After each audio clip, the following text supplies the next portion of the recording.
Okay.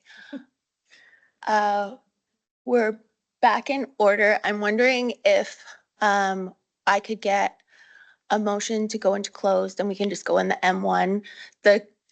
The technological issues seem to be persistent, so we'll just need to make a decision about I guess we could do it in open too. Yeah. So Options. the technological issue is that we're not broadcasting to YouTube right now. We haven't been broadcasting since like our organizational meeting was not broadcast or recorded pursuant to our procedure bylaw. That's probably okay, but our regular open council meetings have to be recorded and our the video has to be made available through our website. So the options would be to wait. I don't know how long we would wait, or we could convene. There's not a ton of items on the agenda. We could postpone them until after our committee of the whole meeting tomorrow. Everyone's coming in. Yes, because we'll be here. Councillor Robbins. Thank you for the options, Mayor Clark. I'm happy to wait. I'm going to say maybe a half an hour. I think that's reasonable because we do have a short agenda and adding it to the end of the meeting yesterday might make for a very long day. But that's fine. I don't mind a really long day. But if we could wait a half hour now, maybe see what happens. And then if after a half hour it's not fixed, that's understandable. Hopefully we could come back and put the matters on the agenda tomorrow. Okay. Perhaps go ahead. Yep. Mayor Clark, is this technical issue in every boardroom in City Hall, or is it? I don't know. Okay. Okay. I don't, but I don't think that the other rooms are set up necessarily to go to YouTube. Yeah. Councillor McGrogan. Thank you. Just a quick question. Do we not have to give some form of notice to the public that this meeting is going to be scheduled tomorrow or no? We, if we postpone the meeting, that doesn't give 24 hours. So what you were suggesting that, what were you thinking in terms of notice? It could be it would have to be a special meeting and we could waive the 24-hour notice. I got there.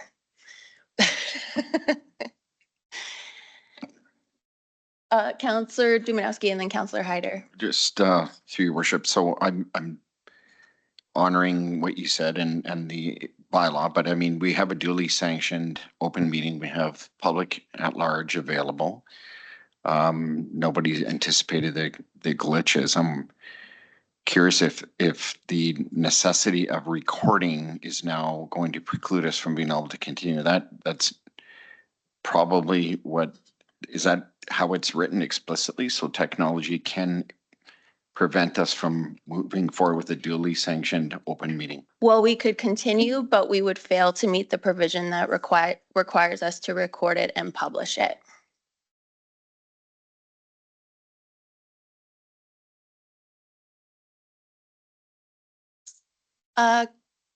Managing Director Egert. Yeah, Mayor Clark, and I'm just looking at my screen here. It looks like it's being recorded right now. Stephanie's nodding. It's being recorded by Teams, but it's not going to be on YouTube, which is where we keep all of our videos. It can be posted at a later date. Like it can be posted afterwards. It's a recorded file that can be downloaded and posted to the internet at any time. I'm not sure. I did ask that question and I'm not sure that the response I got was that probably not. You are giving me the thumbs up now? Okay. So we will record it on Teams and then upload it later.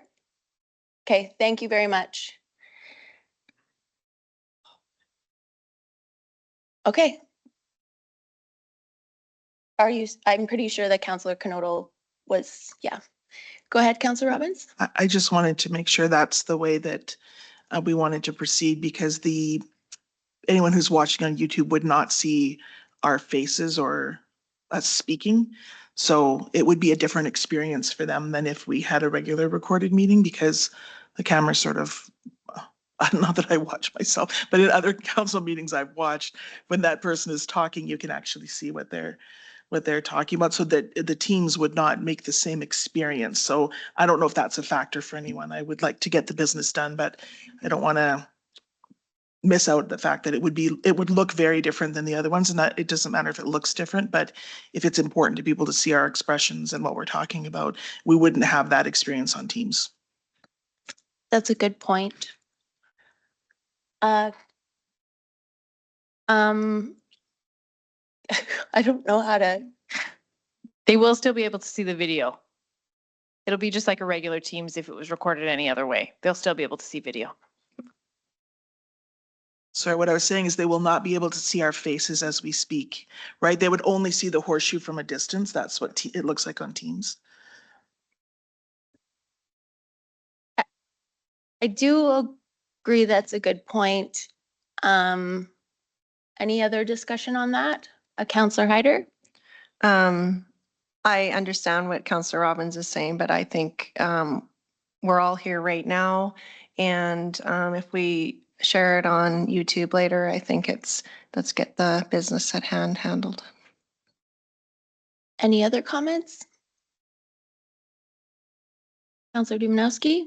Through the chair, my only comment would be I appreciate the connection that the viewer may lose by not having our zoomed up face posted on the regular YouTube, but our names are called out by you as chair, your worship, so they will know, and in many cases they'll know the voices if they're watching regularly.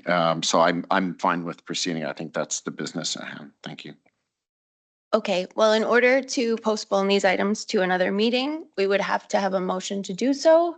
And I'm not seeing anyone having a motion. So I'm just going to check with our technology. Okay, and we're good to go. So we will move on to, we were at, sorry, adoption of the agenda. And so we have the council committee of the whole meeting minutes from October 1st, 2024. And does anyone have any objections to that agenda? Oh, sorry, that was our minutes. I apologize so much. Adoption of the agenda. Does anyone have any objections to the agenda? Okay, we will adopt the agenda. Councillor announcements. Does anyone have any councillor announcements? Seeing none. I would like to just note that at our last meeting, I mistakenly quoted the wrong OIPC decision regarding 2024 City of Medicine Hat request to disregard. I quoted request to disregard F 2024 RTD 05 regarding a different case matter. The correct OIPC decision is F 2024 RTD 06.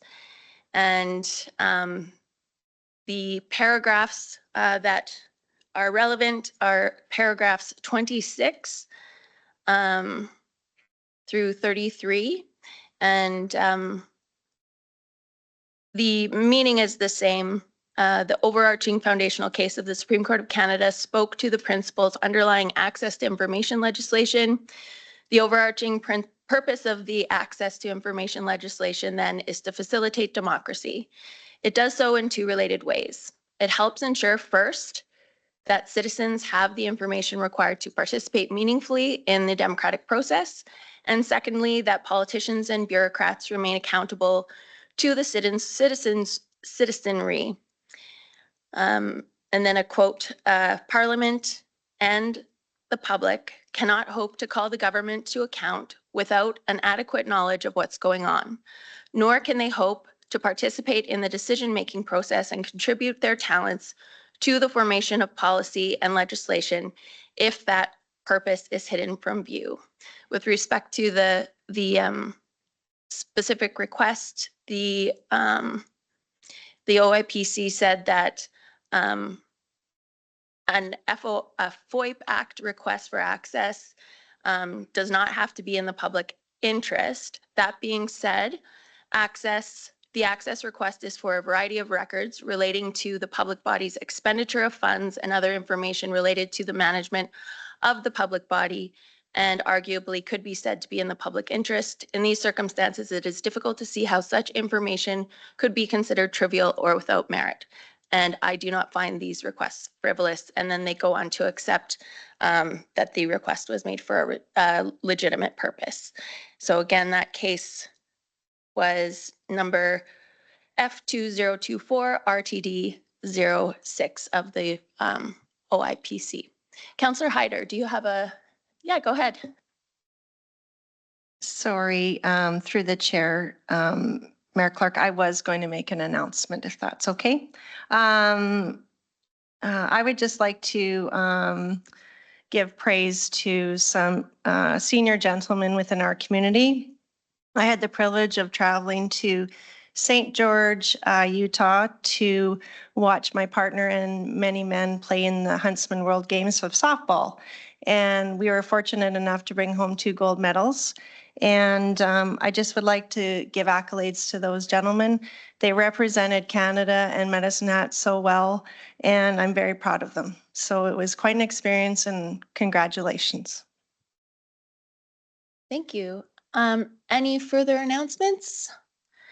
Seeing none, we'll move on to the consent agenda.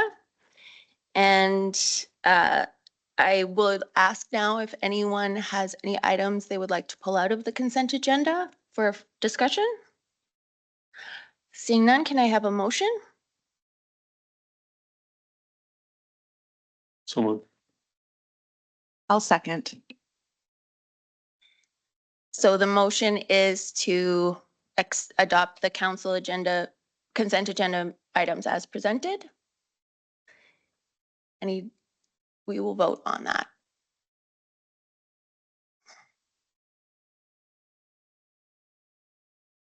Mayor Clark, question, is a motion necessary if we are not making any adjustments? Because it's just for adoption. The minutes are for adoption, yes. Okay. So we have to adopt them and we adopt Vote on them them, as a okay. whole. Okay, Yeah, thank you. thank you. Okay, now we have a delegation. It is the Community Survey 2024 results. City Manager Mitchell. Thank you through the chair. And we did intend to have this to an earlier council meeting, as Councillor Van Dyke had alluded to, but we had a very full agenda.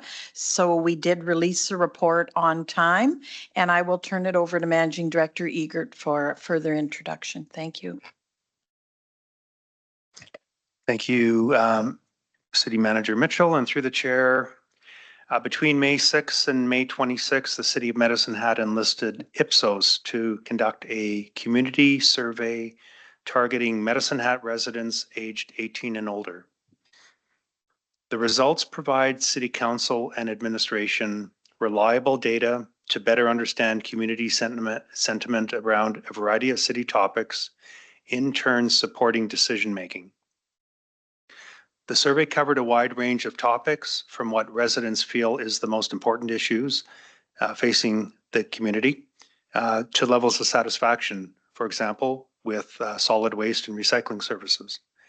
The results of the survey are benchmarked against other municipalities and previous local surveys with Medicine Hat.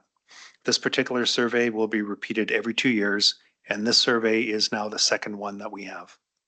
So we have with us tonight Catherine Knaus, Director of Public Affairs for Ipsos, who will be making the presentation.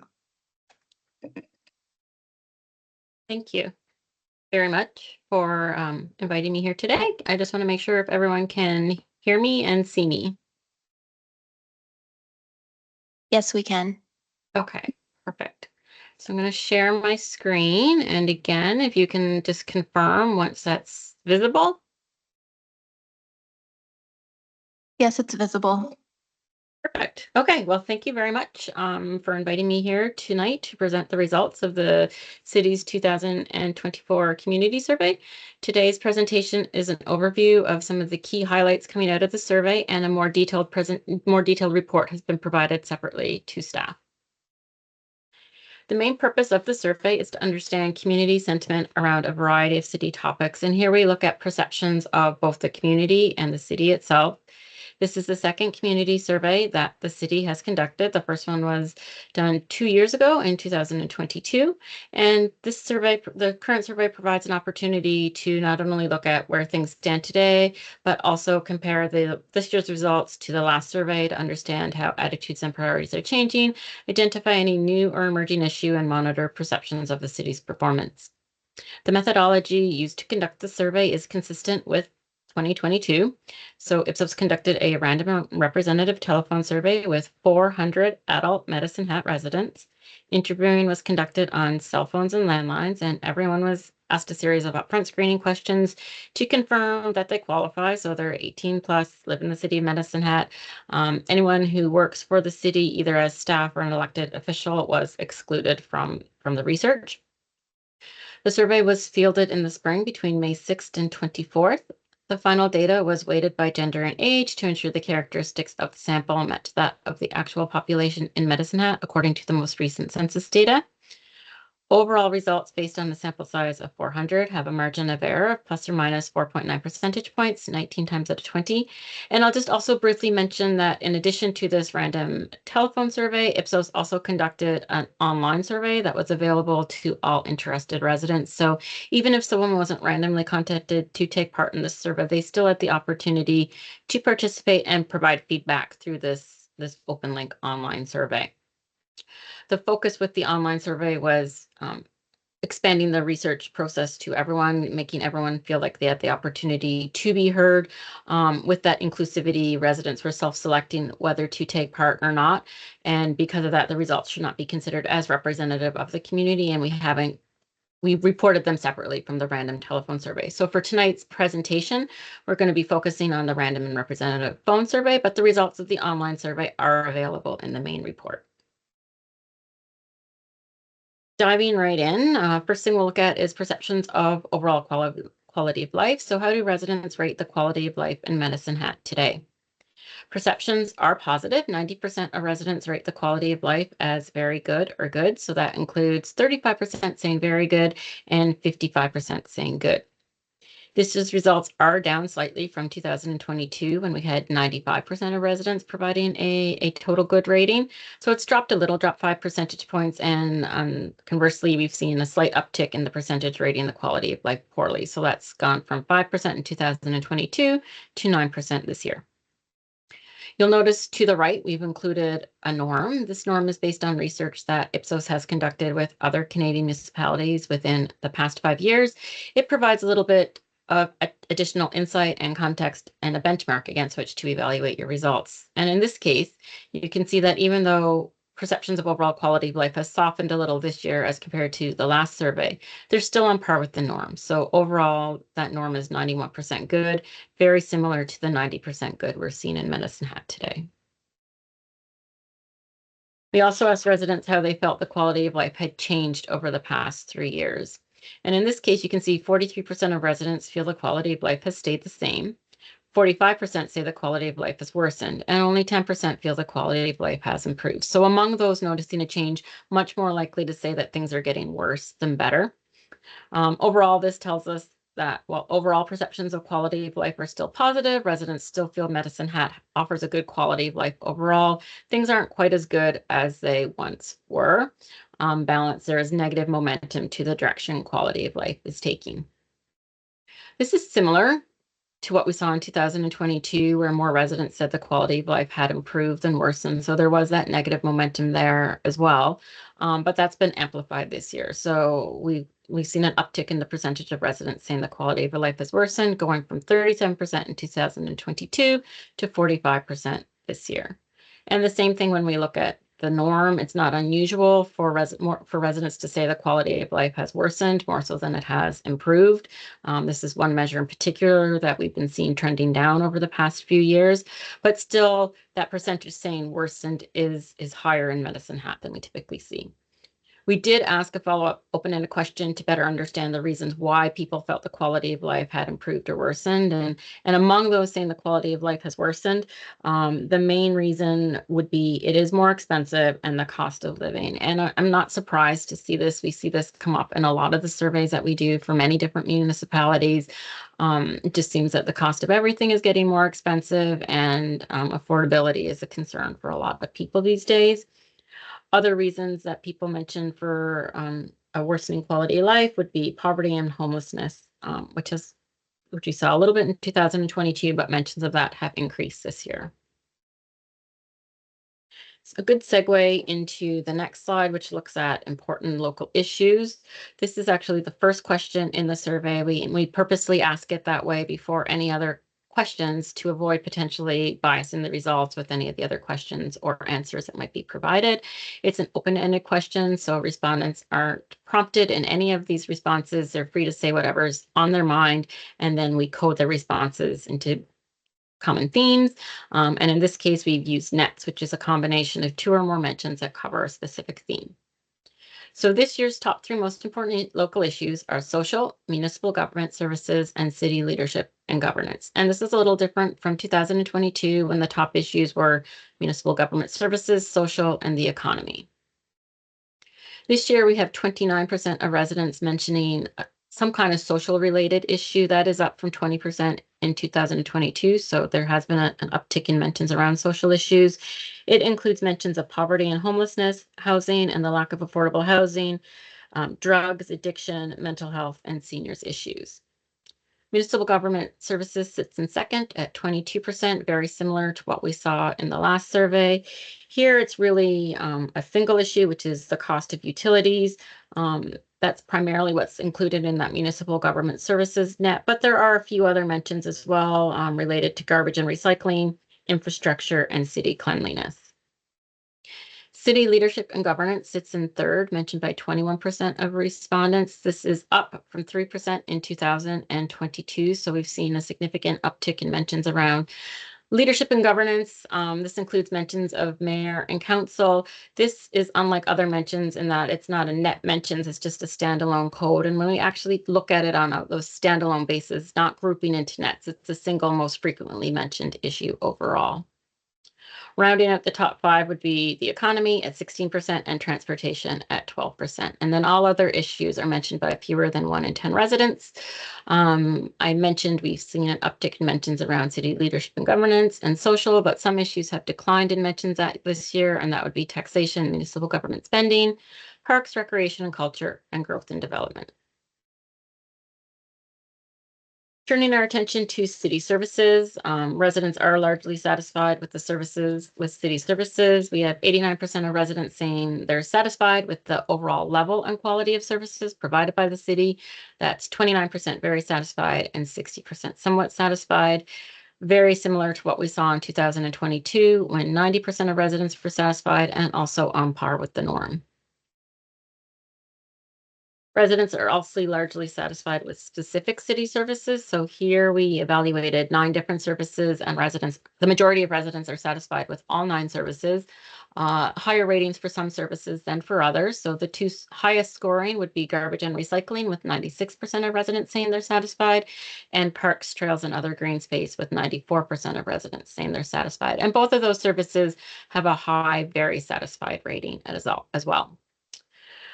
Also see most residents satisfied with recreational facilities and programs, cultural and entertainment facilities and programs, maintenance and cleaning and upgrading of streets and sidewalks, bylaw enforcement, traffic management, and public transit. The one service scoring a little bit lower is communication with residents. Here we have 64% of residents saying they're satisfied. That's down from 76% in 2022, and it also sits lower than the norm of 79%. There are some services, though, where Medicine Hat scores higher than the norm. So these would be garbage and recycling, maintenance, cleaning and upgrading of streets and sidewalks, and traffic management. Shifting our attention to a couple financial related questions. The majority of residents say they receive good value for their taxes at 73%, including 17% very good value, 55% fairly good value. We have just over a quarter, 26% of residents though saying they rate the value for taxes poorly. That is up from 20% in 2022, and it is also higher than the norm of 21%. When we ask residents about balancing taxation and service delivery levels, obviously a choice no one really wants to make, but sometimes it is necessary. This year we're seeing more residents saying the city should cut services than increase taxes. So 44% of residents say they would like the city to cut services, and 38% say they would prefer the city to increase taxes. Neither of these options, though, is chosen by a majority of residents. There are some divided opinions in the community about the best route to go. That tolerance for tax increases, however, has gone down from 2022. So the last survey, we had 45% of residents saying they would prefer to see a tax increase. That's dropped to 38% this year. And I can speculate a couple of reasons as to why that might be. With the overall softening in value for taxes, residents might simply be less inclined to say they're willing to pay more taxes. And then I think it's also important to take the broader context of what's happening in the province and in Canada today around the cost of living and affordability issues. And with just the cost of living being so high these days, residents simply may have less of an ability to absorb a tax increase today as compared to the last survey.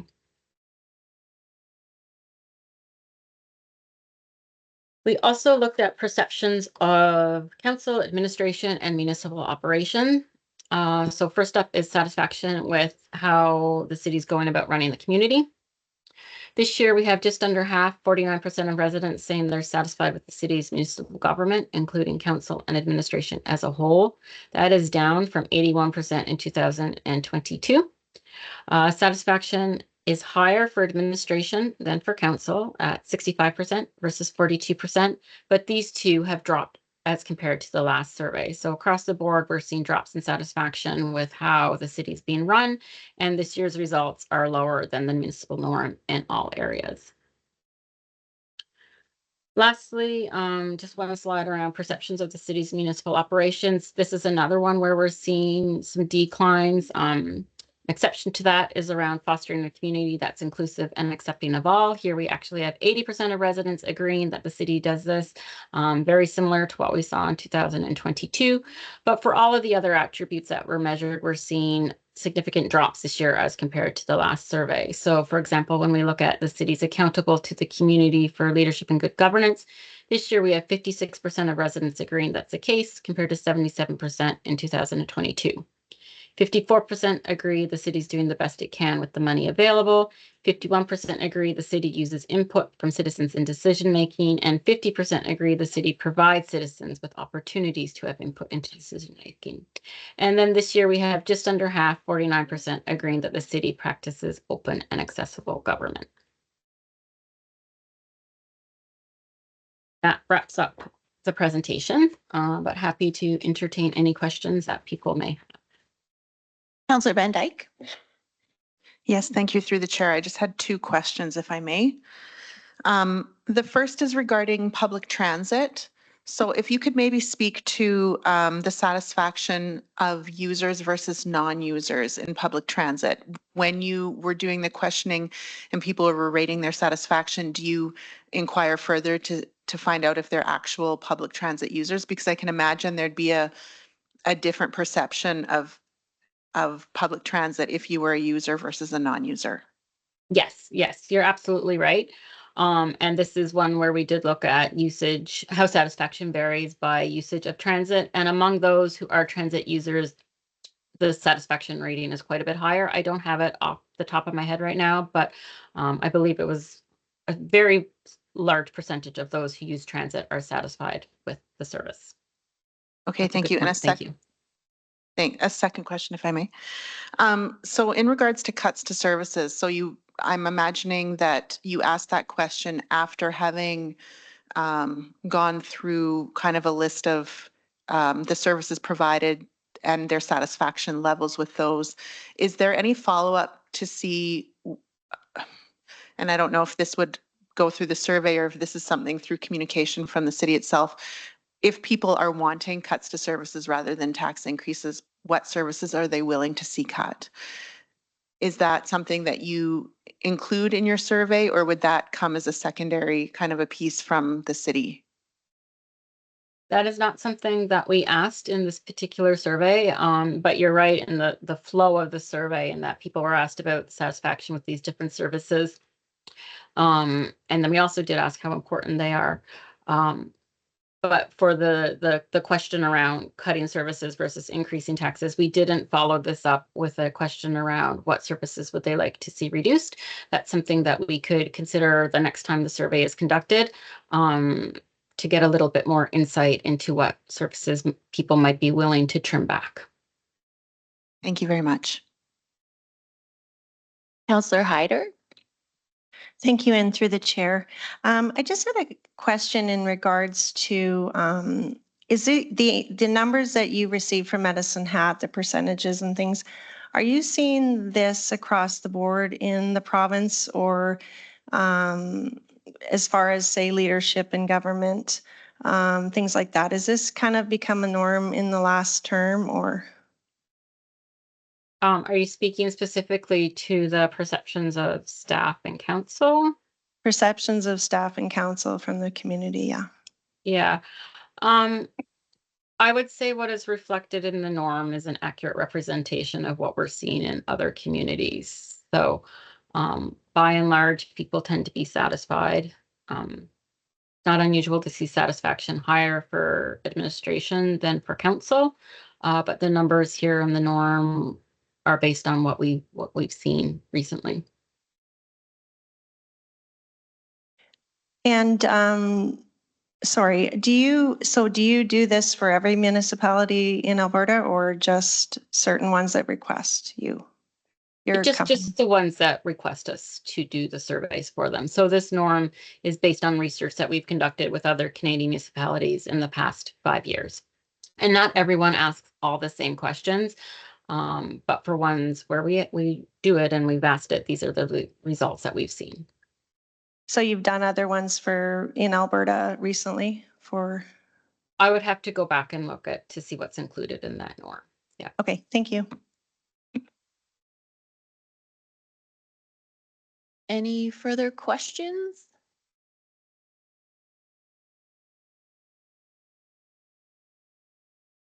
Seeing none. I anticipate this is just for information, so we're not making any decisions, so we'll just move on. Accepted for information and unfinished business. Amended policy 0107, employee business expenses. City manager. Thank you through the chair. This has been through 2 committees, both policies. And for further background, I'll turn it over to Managing Director Egert.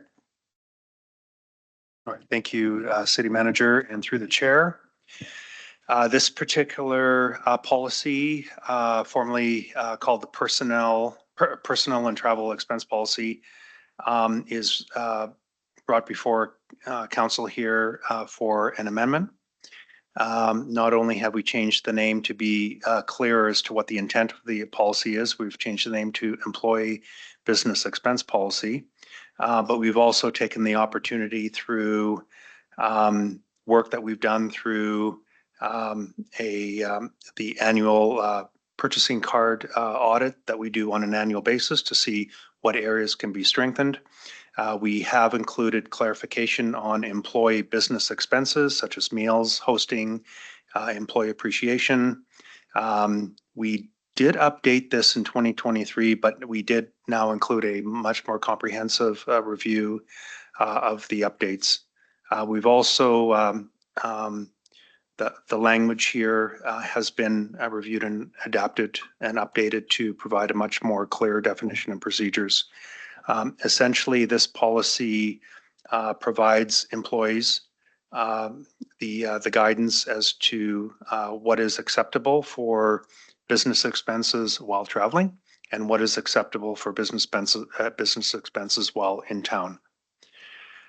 I will add one more thing here when we look at the actual policy that council has before them. It is worth noting the statement is that this policy is intended to provide consistent standards and guidelines for the reimbursement of payment of personnel and travel expenses in the course of performance of their duties.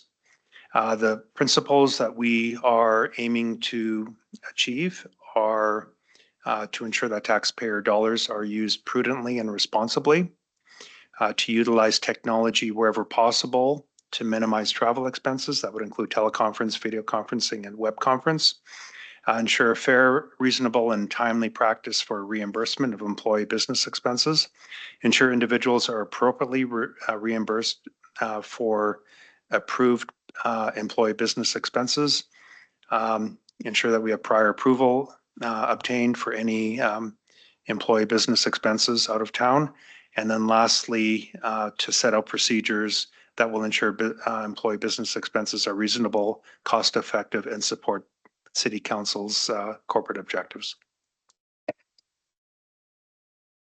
So I'll just put the motion forward for discussion. I just move that council approves the amendments of policy 0107, which is the employee business expense as presented. I'll second that motion.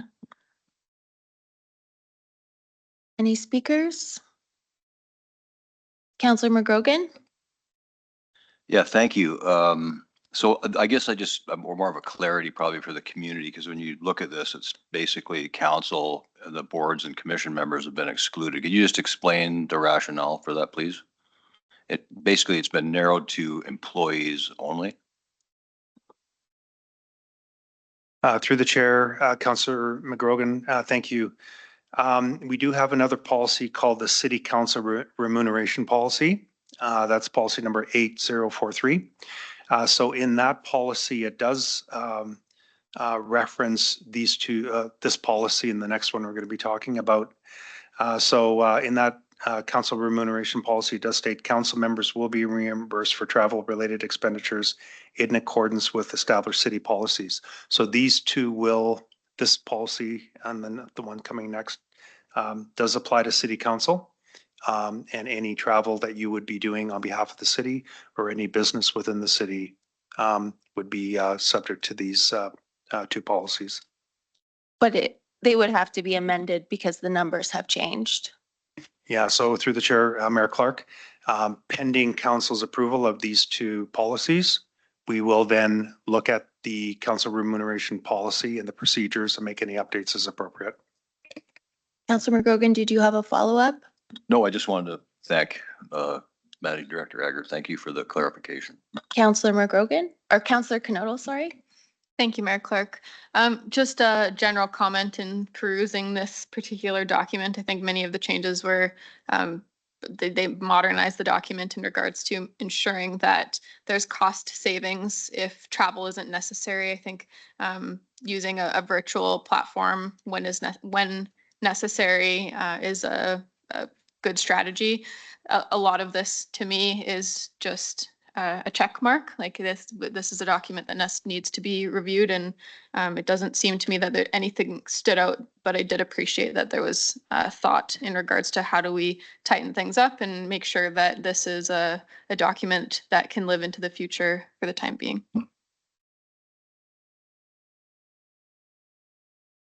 Yeah, I have raised this with administration a number of times, but again, in this policy, the procedures are subject to administrative approval. And since those procedures are applying to council through the remuneration policy, administration can't direct council, and really the policies should be disentangled. There should be a policy for employees and a different one for council, because I'm not an employee. I don't work for administration, and council should be setting its own policy with respect to their own expenses and procedures with respect to their own expenses. And my personal feeling is that we are accountable to the public. We work for the public, and that's who we should be accountable for our expenses. Currently, the procedures include direction and procedures for council by virtue of the fact that they are included in the remuneration by reference. So I do not think that is appropriate, because especially because it's the employee expense policy.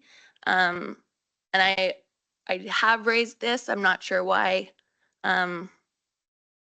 we're like they're still set up like this, but hopefully we can get some clarity. Councillor Van Dyke. Yes, thank you, through the chair and to the chair. So just to clarify, so this policy coming forward has removed council and committees. And then now this will just be an employee policy, correct? And then the changes would have to come in the council remuneration policy, which will come to us after this one has removed us from it, right? Is that? No, well, I don't know what is coming next. I think it should happen all at once, but when we pass this, we will still be governed by the employee policy. Until And the council, sorry. If council does their own, yes, but currently that has not been done.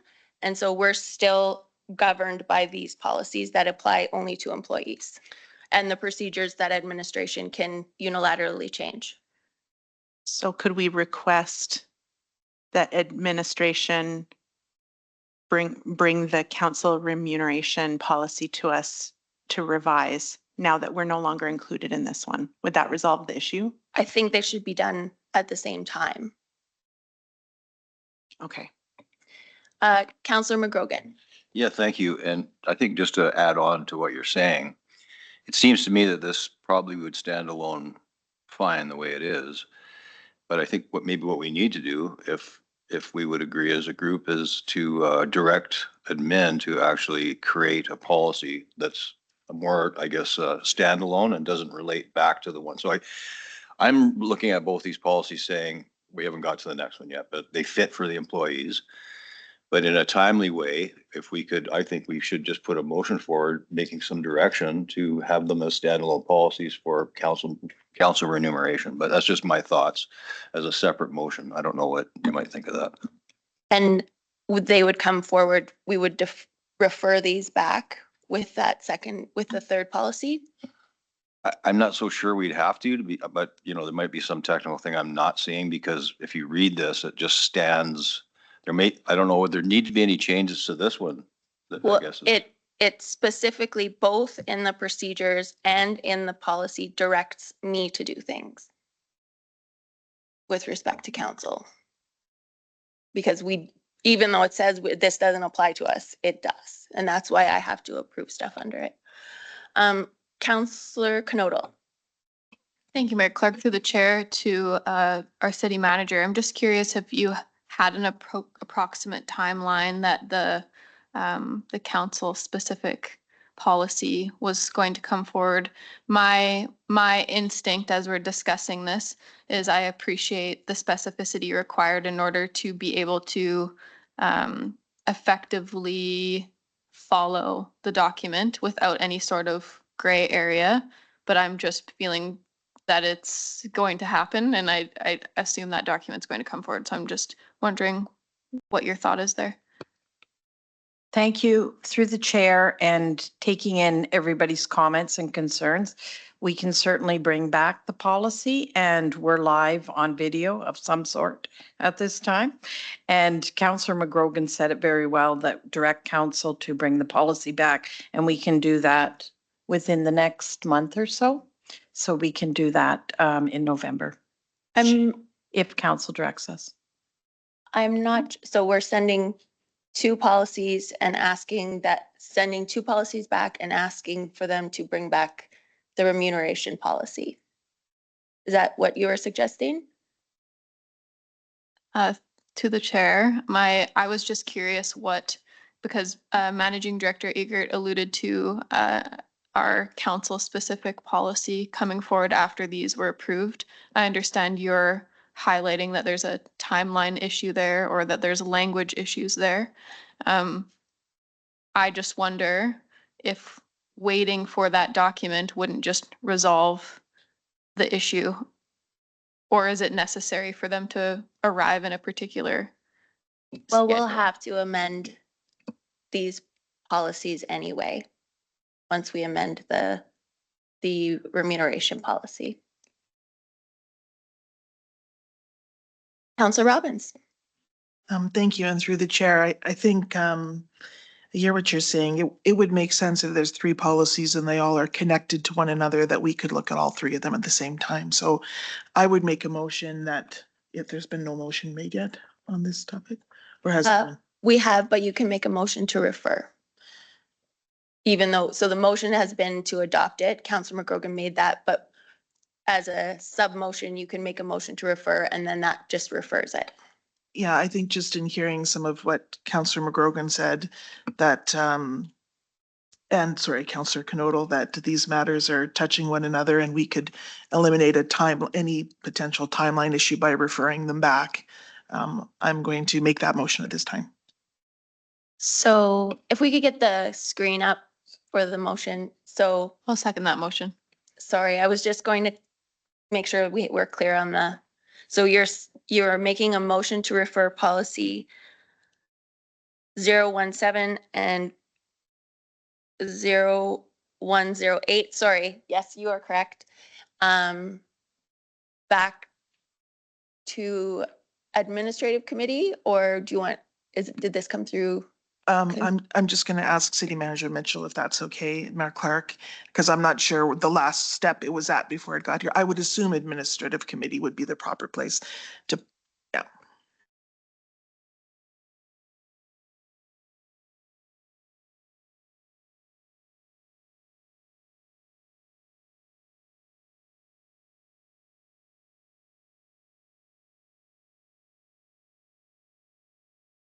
And then would you also like the council remuneration policy to come back? And that's policy SF 8043.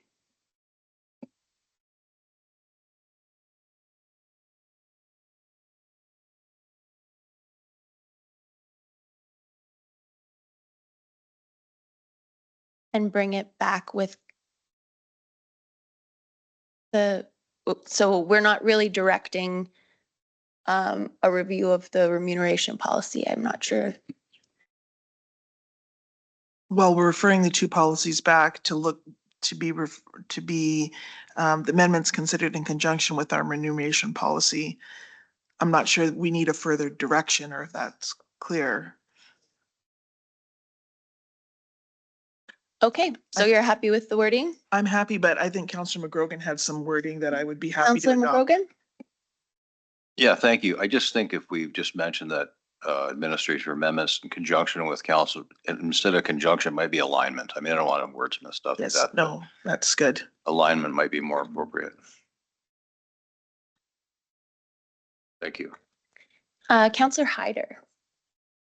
Thank you. And through the chair, may I make comments now, or do I have to? Well, just a second. I just want to make sure that you're, Councilor Robbins, this is your motion. This is my motion. And Councilor Knodel, this is the motion you're seconding? Yes. Okay, thank you. Councilor Hyder. Thank you through the chair. I appreciate that we are thoroughly looking at the policies and such. And I just, it's not that I don't agree with it. I just would like to also just say that administration works hard on these kind of tasks. And I just don't want to always give them extra work all the time just because we feel we need to. I just, it's not that I disagree with it. It's just I think of the workload that's already being asked of people. And sometimes we have to be mindful of that. Any further comments? Seeing none, we'll vote on the motion to refer.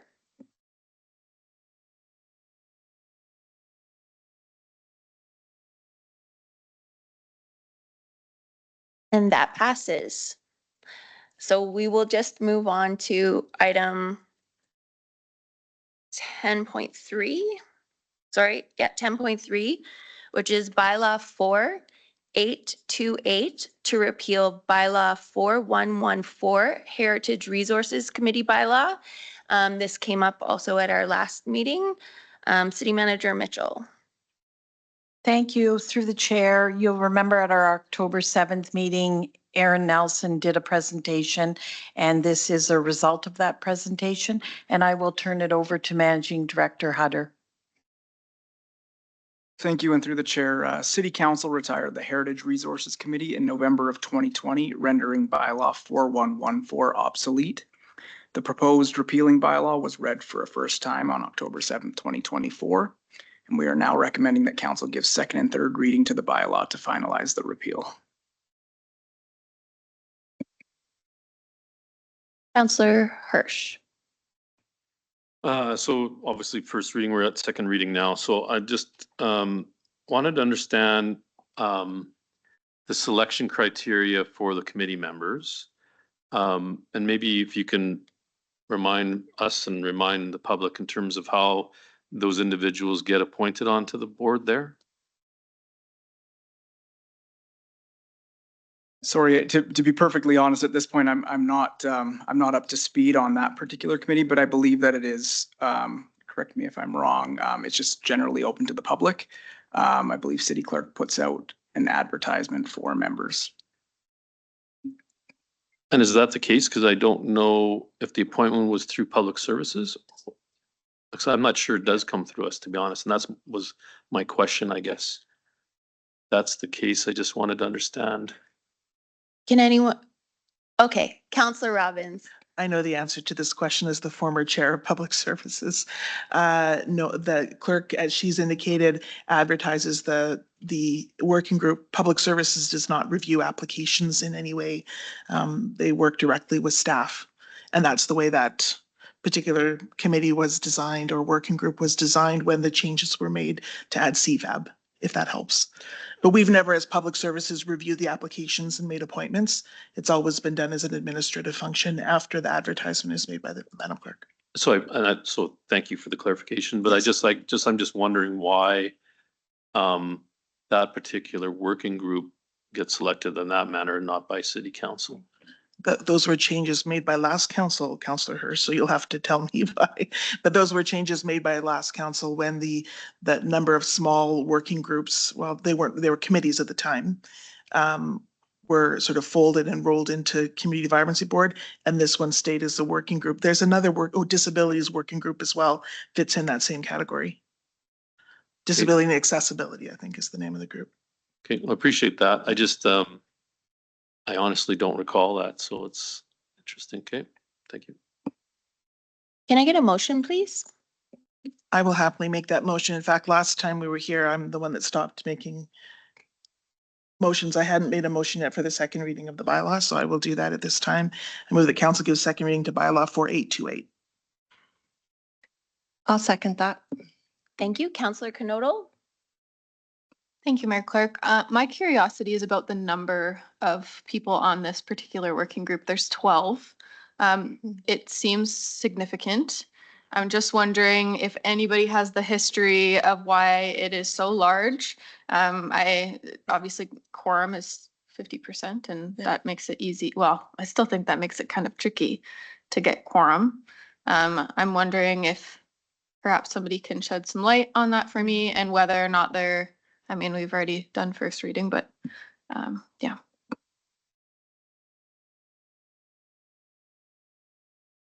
Who are you addressing that to? Through the chair, it's tricky because our administration should be, but that might have to be something that is taken away, but it looks like city manager has got her hand up. Councillor Hirsch, were you wanting to answer that? Well, I can, other than so there is a difference and you're absolutely right in terms of the committee that was some of it was condensed into the vibrancy board. I know in the deliberation of changing that from call it a board to a working group, it is a non-paid volunteer role of people that had a immense interest in the historical relevance of our buildings, et cetera, in the Medicine Hat. So I think for some of it, the more the merrier, quite frankly, because everyone has certain passions relative to it. And I don't think procedurally it really didn't matter too much in terms of the council, because I think the more people shine attention to the historical relevance, I was fine with it as far as the number goes, and I don't think it's unwieldy. Councillor Robbins? Yes, I think I can address this as well. Councillor Canodal, there's a terms of reference to the Heritage Resources Working Group, which is extremely helpful. And one of the things that I know Manager Nelson has mentioned a couple of times in public services is they maintain the places of interest list, which requires a great deal of historical research. So when Councillor Hirsch is saying the more the merrier, you have up to 12 people who are very interested in the history of Medicine Hat, but the amount of research it takes to be able to identify these places of interest. And we learned that when we were dealing with the monument at the park, how much background information we received in history. So I think that's the reason for the size of the group. Thank you both for your insight. I appreciate it. Councillor Van Dyke? Oh. Okay. City Manager Mitchell? I'm going to be presenting very shortly a report on boards, committees, and commissions, and it's a discussion point for council. So one thing that I've discovered in doing this report is we really need to identify and clearly lay out the mandates and the terms of reference. So one of the things we will come back with is the amount of members and why, because there is a lot of historical data that we need to nail down on the various committees internally and externally as well. Thank you. Seeing no further questions or discussion, we'll vote on second reading of bylaw 4828.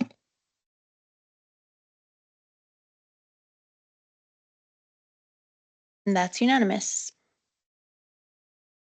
Do you want to make another motion, Councillor Robbins? I would, Mayor Clark. Thank you for asking. I would move the council give third and final reading to bylaw 4828 to repeal bylaw 4114 in its entirety. I'll second that. Any discussion? Councillor McGrogan? Okay. Okay, we'll vote on third reading. And that's unanimous. Now we're on to new business, item 11.1, strategic plan. City Manager Mitchell. Thank you. Through the chair, at the recent city manager performance appraisal that happens yearly, there was a discussion with council and we got together 2 weeks ago to have a check-in on our current strategic plan and focus our priorities for the remainder of council's term, which is from here until next October. And we came up with 4 priorities. Number 1 priority, create organizational capacity for effective and efficient service delivery. And this includes inventory, define the current service levels, define required and desired service levels, and implement a workforce strategy so we can really understand what it is, what kind of services we're delivering, and what is the cost, and is there more effective or efficient way to do that. Priority number 2 is to build a resilient and inclusive community. And these are just honing our current strategic planning pillars.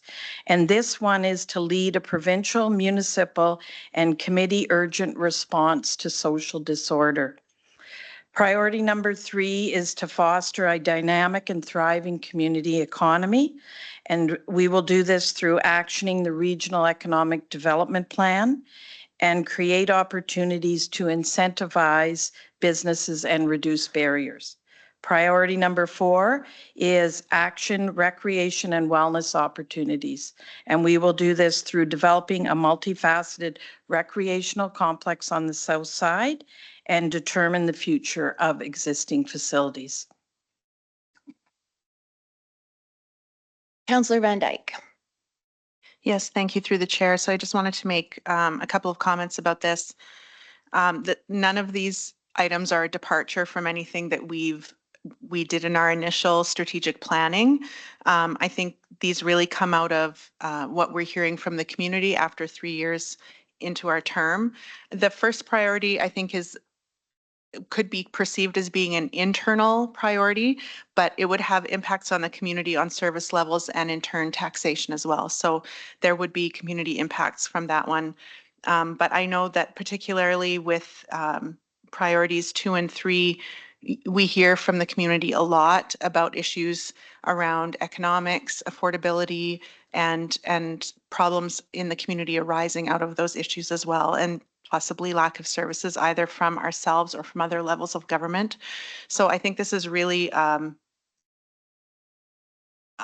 us recognizing the needs and the comments we're hearing from the community and trying to come together to work to do the best that we can to solve those problems, or at least be working towards. Some of them are, maybe not ours to solve, but we're going to try to do our best to work towards it. Thank you. Councillor Robbins. Thank you, and through the chair. I really enjoyed the exercise of reviewing the strategic plan. I didn't enjoy the original strategic planning over I think it was 2 full days back in 2021. But it was nice to sort of look back and then and look ahead at the same time, and now really looking ahead to the last year and setting up the city for success. I find it interesting that we touched on our priorities, which really, and we heard from Ipsos just about a few minutes ago about some people believing that we should reduce service levels, but until we define them and inventory them, how would we know? So understanding what the results of the survey were, this priority 1 will certainly address some of those things and give us some of that data to make informed decisions, which we've talked about, all of us, many times together. And then there was also issues of safety and concerns that came up in the Ipsos survey, and that's priority 2. You may not have noticed in the list of things that were the most important to people, because the first 3 we heard about a lot, but number 4 was the economy on the list. And so that sort of touches on priority 3. Priority 4, of course, we've talked about extensively and had many presentations about. So sometimes I like to make a list of things I've already done, or I know I'm going to do, or I have to do to accomplish them. But some of these are in the works. They're not new tasks, but they're things that strategically we wanted to drive forward. I would have liked to have reviewed the strategic plan earlier, certainly in the education for elected officials programs. They talked about the importance, or at least the sessions I took. Councillor Sharps graduated, so maybe she could correct me if I'm wrong about this, but we talked about service levels and talked about the importance of reviewing your strategic plan. So I am glad we had the opportunity to do it a bit later than I had hoped, but it was a very positive experience. And I'm hoping what will now drive out of this, and City Manager Mitchell will tell me if I'm wrong, is now like a business plan. This is what we want to accomplish, what we want to do, and then we will hear from you. And I'm just curious about the timeline of how are you going to do it? Assuming that it passes first. So if this is something that all of council adopts, what is the timeline for receiving business and like actual action plans so we can discuss those?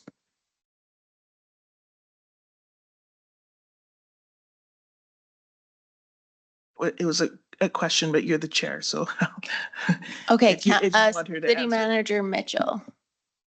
Thank you through the chair. And given the timeliness of it, we only have a year left in council's term.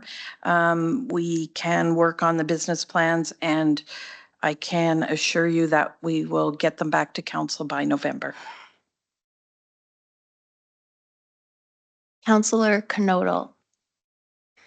Thank you, Mayor Clark. Through the chair, what I appreciated most about this is it really was a team effort. Not to say that our first time around was not, but it felt very coherent and clear that we all were on board in regards to these priorities. I also appreciated that we had our city manager accessible for these conversations, and it's nice to define our vision so that she, who is action driven, can drive them down into the organization and make them possible. So I think that especially the defining service levels and making clear what is possible and where we can clean up. Not to say that there are, and it's I always try and be thoughtful about the staff who work here and how important the work is that they do. But there's always ways to make revise and make things even more efficient. So I'm looking forward to hearing from staff about what that looks like and then tweaking. So I also have a lot of confidence in our city manager to get stuff done. So I'm eager to see what this will look like in practical action. And additionally, the urgent response to social disorder, we are very aware and hear regularly from the community in person and over email about how concerned people are about those who are vulnerable and who are struggling in the community in many different ways. So hoping to have a collaborative effort between the different levels of government on that. And obviously these are things that we're hoping to see a solution and put a lot of confidence and trust in our administrative staff to solve. I'm looking forward to this. Is something that I've been eager to see since the get-go. It was one of the things that I had on my platform when I ran for council, was to see economic generative momentum. So I look forward to hearing from Selena's team about how these could transform in our organization. And then again, we're at a time in a time in history where we don't have the resources that we once did from our natural gas, natural gas and oil and gas business. But I think recreation is still a top priority, and whether we decide to build something big and beautiful or just meet the needs in a smaller way, I think South Side recreation is essential. So I'm hopeful to hear from other councillors around the table, but I really appreciated this being something that we created collectively. Councillor McGrogan. Thank you. And I think Councillor Robbins and Canola wrapped up most of the things I was going to say. When I think of this and I think of the survey results that we were communicated with tonight, to me, this is just clarity. It gives clarity, hopefully for staff. It gives clarity for the community that with our strat plan, here are some things within it that we can actually move for the next group and kind of set some goalposts that are real and make some sense. So I'm really happy to see this as well and look forward to hearing how it all unwraps. Councillor Hyder. Thank you, and through the chair. I was unable to attend the strat plan in person, but I was able to have a wonderful conversation with facilitator Doug Lagore. And I have reviewed everything that my colleagues have worked so hard on. And I'm in full support of this. And I think Councillor McGrogan and I were talking, it's not a new strat plan, but it is a shift on some tangible items and things that we have heard, like Alison Van Dyke has spoken about from the community. And I'm very proud of this, so thank you. Okay. So I did not attend the strategic planning sessions either. I felt that the notion of spending money and time and doing offsite sessions so close to the next election, when another council is going to want to come in and determine their own future, was something that council needed to decide on as in open, as well as approving the budget for that. I have no idea how much this costs. I also struggled with the fact that council did pass the following resolution on December 5th, 2022. Council directs administration to present to council SMART, which are specific, attainable, relevant, time-bound corporate objectives directed at advancing council's strategic priorities by February 1st, 2023, and that administration work with council to arrive at a set of corporate objectives that are agreed to by council and administration by Q2 2023. Then that finally came back to us at council's regular December 18th, 2023 city council meeting, which is less than a year ago. And council was provided with a set of corporate strategic objectives, but for information only.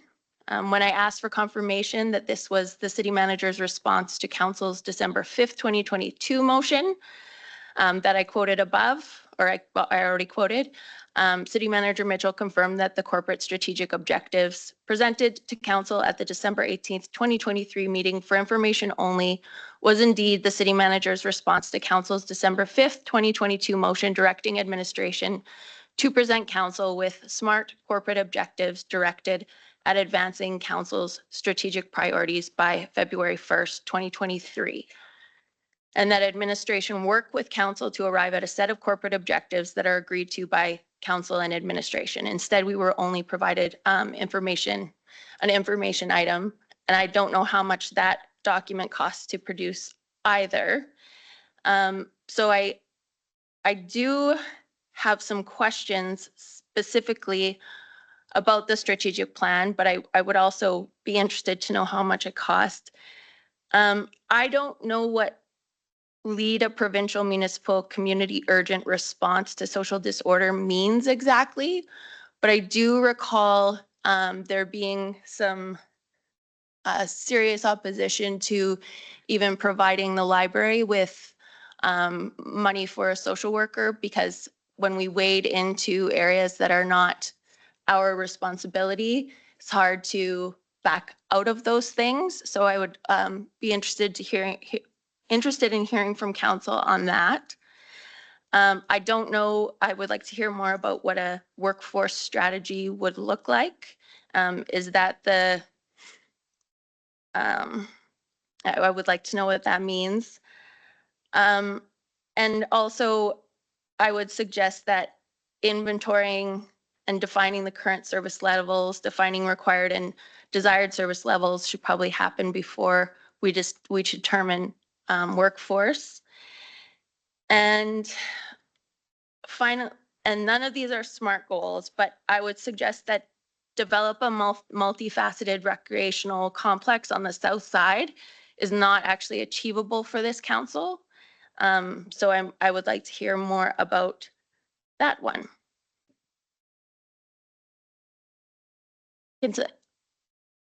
City Manager Mitchell, can you explain what a lead a provincial municipal community urgent response to social disorder means?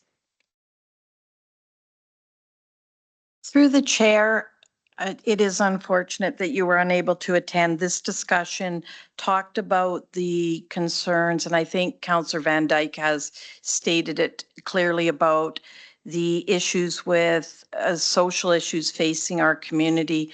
It is not an intent to take over areas of responsibility that lie with other levels of government. It is more a collaboration and workforce in conjunction and collaboration with the province, also with the Medicine Hat Police Services and the various nonprofits that look after those services in the community. We did something similar in 2-3 municipalities ago. We had some of the similar issues and we created something called the Healthy Communities Task Force. The city was not taking over any responsibilities that don't lie under our jurisdiction. It was more a reference to facilitating or collaborating with the other levels to see if we could address some of these issues. I guess my question is, what level of collaboration and leadership that we are not doing right now? Like, what is the change? What's the delta going forward? Through the chair, it is a specific working group task force to deal with social issues. So when it says lead a provincial municipal community urgent response to social disorder, what that actually means is a task force? I will jump in and provide some clarity to that. When we were at the economic development last Thursday, I don't remember what day it was. Anyways, three of us counselors were there, Counselor Hirsch, Counselor McGrogan, and myself.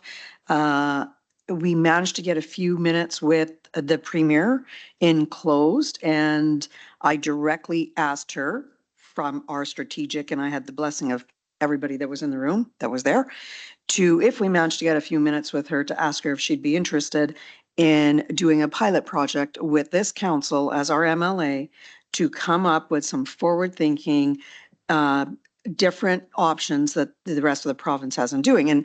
And I had kind of written something out because I wasn't sure if we would get any time with the premier because it's very hard. And Councillor McGrogan wordsmithed it could way better. And he came in and said, you know what?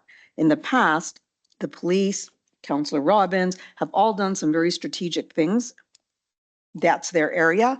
And so we've already had a bit of a reputation of being forward thinking and doing things differently, even some things that were outside of our mandate. So I've never done anything like that with the premier, but they weren't there. So I said, what would you think about doing something like with us? And she says, I am in.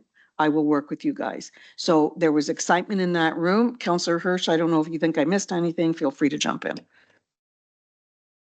Thank you. That's, I'm still not entirely clear what this is intended to mean, but I guess I would suggest that since in Medicine Hat, another agency, like we don't provide housing, we provide some facilities that are operated by others, but we don't provide housing or homelessness services as a municipality. That is an external group. And I'm just wondering, you know, if they were consulted on this at all. Councillor Hyder? Sorry, through the chair. First of all, that was a great way to deal with that, Councillor Sharps and McGrogan and Hirsch. I believe as well, I think we're also speaking about when we had the opportunity to sit down with Minister Mike Ellis and talk to him about what happened in Edmonton and the success they were having up there. And we spoke about the task force and a pilot project, just like Councillor Sharps is speaking about, and how we are willing to work with them and help these people and help our community. Just my 2 cents for that. So, but with respect to the consultation, Councillor Robbins? Yes, and through the chair, I think it's a bit unfair to ask City Manager Mitchell what our strategic plans mean. So I'm happy to say what I felt that this meant, as others have indicated before me. We say lead, we are the ones who hear from our citizens that they have concerns about this. I was on the Medicine Hat Community Housing Board in the beginning of the term, so I'm well aware of their involvement and the services they provide to community and many others, and what is provincial responsibility, what is federal responsibility. So we're saying that this is important to us. This is important to the citizens. We hear about it a lot, and we want our city administration to build us the how we're going to do this. We are simply in this conversation telling them what we want them to do. So there will be, I'm sure, consultation with all of those groups. This is just the what we want. The how is going to be a much deeper conversation with a lot more people than sit in this horseshoe. Okay, Councillor Canoto? Thank you, Mayor Clark. What I appreciated most about this process, and this is tangential to your question, but that we were focused on solutions and we were focused on moving forward rather than just picking apart the current issues. We decided we wanted to look forward and take what the time that we do have and turn it into something. So I think my request would be that we don't dig too far down into the issues and actually look forward and focus on what we can do rather than what the issues are, because that just stops us every time. So thank you. I guess I just want clarity as, and maybe this will come forward as Councillor Robbins. Like, it's difficult to support this if it could be a task force, it could be, you know, us wading in, it could be non-consultation, but are we going to have an opportunity to approve what this actually means at some point? Can you? Through the chair, and I guess what if you want to get hung up on the details, we could stay here all night. This is focus that council wanted, and this is what we looked at.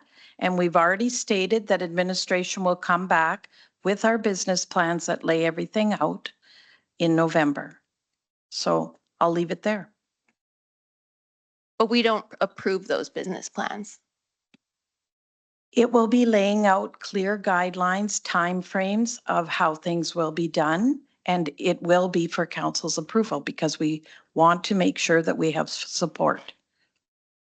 Okay, that hasn't been the way that it's worked in the past, so it's good to hear that it will be coming back for council approval. And then with respect to the development of a multifaceted recreation complex, I'm assuming that just means making steps towards that.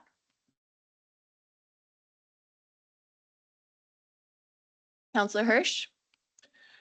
Well, I just kind of want to tie this up a little bit because I think the intention of the whole strategic planning was in essence signaling both to administration and the public in terms of where we want to go. So again, it's not a stray from where we were at. There's no big surprise that there is an attention and a request that we down the road to look and certainly look at different recreational opportunities. The south side obviously has been one of them. And again, I feel you've missed, unfortunately, a great chance in terms of understanding the genesis and the conversations at the strat plan. And I take it that you weren't able to make it, and that's unfortunate. But going back to the decision making to have the strat plan, I mean, quite frankly, we should have been looking at this almost yearly.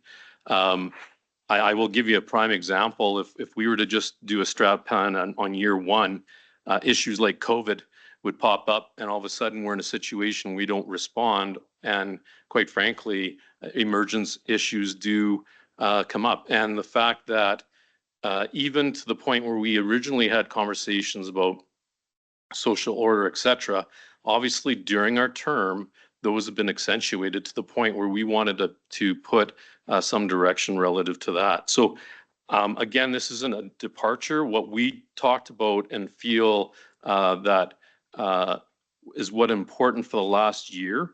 We're not binding the council of the day in terms of in a year's time. They're certainly welcome to form, and in fact, they will form their own strategic plan within weeks of them being elected, as everyone knows. But again, this is a signal to the community and to administration in terms of what this council is looking for in the last year. So I'm happy. I really did enjoy the conversations and the passion that was in the room, and have no problem supporting this. Thank you. Okay, thanks. I will just note again that that was your description of, wanting to review it and have some, I would say, goals that we could measure, SMART goals. That was the intention of the motion that I made on December 5th. But when it came forward in less than a year ago, it was something different. So I suppose contingent on getting this fleshed out and actually having approval over what the item is that what this leadership looks like, and presumably it will still allow the party that actually does this to lead it. I can support it in principle.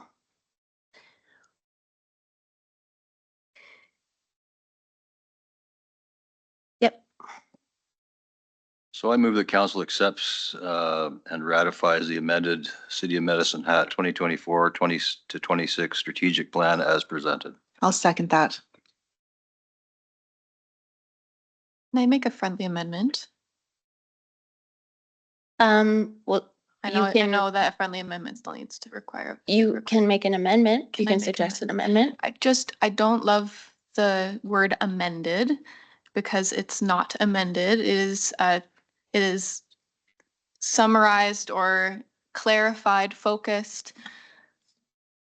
I'd agree to that. Thank you.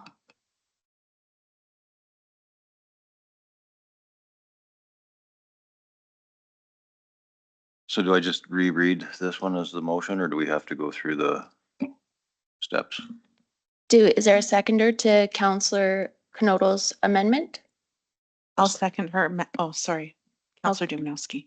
Okay, we'll vote on the amendment.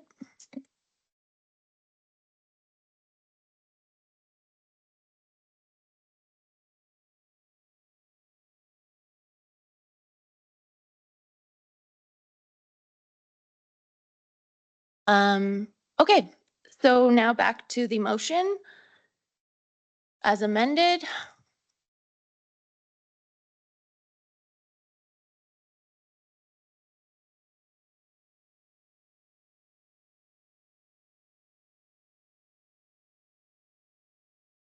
That passes. Next up is committee business and item 12.1, governance framework, committees, commission, and boards. Is that you? It's Chair of Administrative and Legislative Review Committee to provide an introduction. I think I'm just going to turn this over to the city manager. There's been some work on standing committees and just the review. And I know that city manager's been had this on our plate for a while now. And I've read the report and I'm looking forward to your summary. Thank you. Thank you. Through the chair. This actually initiated in the clerk's office and it's been through admin committee once, I believe, and twice through admin and ledge committee. This is an overview of our structure, our committees, boards, and commission structure. And I just want to say that there is recommendations here, and I will read them out. I'm not going to read the whole report out because it's very lengthy and there's a lot of parts of it. I'm just really pleased that this is finally coming before council to have a discussion. And I do want to thank the former clerk because he did some of the initial work on the background and the jurisdictional scans. So it's recommended through admin committee and admin and ledge committee that city council accepts the following as information and provides further direction to administration that all boards, committees, and commissions should have a clear mandate. Some do, some don't. So that recommendation is something that I believe we should look at. And also all members that sit on committees should have some type of governance or board training. I think sometimes when people are appointed to boards, committees, or commissions, they don't fully understand that they are actually an extension of council and are appointed by council. So I think it's important that they get governance board training and that it be rather consistent across the board. I also think that members of council who sit on outside boards, committees, and commissions should be giving a written or verbal update at council. Just as a check-in, I know our council meetings are full, but it gives the public and the rest of council members an update of what these members are doing at their various boards, committees, and commissions. Also, number 3, advise administration through a strategic planning session direction for external boards. We didn't get a chance to do that. I do think because this is such a large report that we may have to parse it out into different iterations where we look at external boards in one meeting and maybe a special meeting of council and the internal boards at a different one. I also think that we should limit our administrative committee to members of administration only. It is in the title. It's not part of the standing committee system. It is a committee of the city manager. The jurisdictional scan that we did look through, there is not anything like this in other organizations. The admin committee too is a very good committee. It vets a lot of reports for council, but my concern with the current system is that the admin committee, members of council, the mayor, and sometimes the deputy sit on the admin committee, and they're getting information before the rest of council. And as we know, Section 153 of the Municipal Government Act says that all members should get council should get the information at the same time. So there is that anomaly. There is a possibility of integrating some of the following boards. One is the Community Vibrancy Advisory Board. One is the Municipal Planning Commission, and one is the Municipal Names Committee. The Community Vibrancy Advisory Board, which I'll say CVAB because it's easier, has repeatedly come back to members from the Public Service Committee and asked for more a clear mandate or a strategic vision that they can set forward. They do a lot of good work with funding and funding applications. So it's something that council should take into consideration. Where did this come about? All we could find that on the internal December 7th, 2022 administrative committee notes that under decisions, there was a motion made by the administrative and ledge committee to look at a skills and competency framework. And then it was referred to in various discussions. However, there is no record of a formal motion, but this is something that we understood council wanted done, so that we made sure that we moved it forward. Okay. I just want to be clear too, there are some boards, committees, and commissions that are under different jurisdictions or different legislation that I didn't address in the report. One is the Assessment Review Board, Subdivision and Appeal Board, Intermunicipal Committee. Those are all governed under the MGA. The Municipal Police Commission is governed under the Police Act. The Public Libraries Board is governed under the Libraries Act, and the Emergency Management Committee is governed under the Emergency Management Act. So those are intended to be left status quo. We also have standing committees that I do think could be used effectively. However, I do note that the way they are structured right now, we have members of council sitting on them. They bring information forward. And members of council, there is a lot of question, and I don't disagree that if there's something that needs to be highlighted, there should be questions. But council, if council's going to embrace the standing committee as it sits, then there should be I'm not going to say blind faith, but trust in those sitting on those committees that they have vetted and brought things forward to council. And of course, council always has the final say on whether they will approve it or not. So one final thing I did want to say before we talk about next steps or moving forward. There were some questions in here that I thought were really valid for council to think about. How frequently does the group meet? How long are their meetings? Does the organization have terms of reference and a clear mandate? How long has the organization been in place? Is it permanent or temporary? Does it run efficiently? Does it provide benefit to a large portion of the community?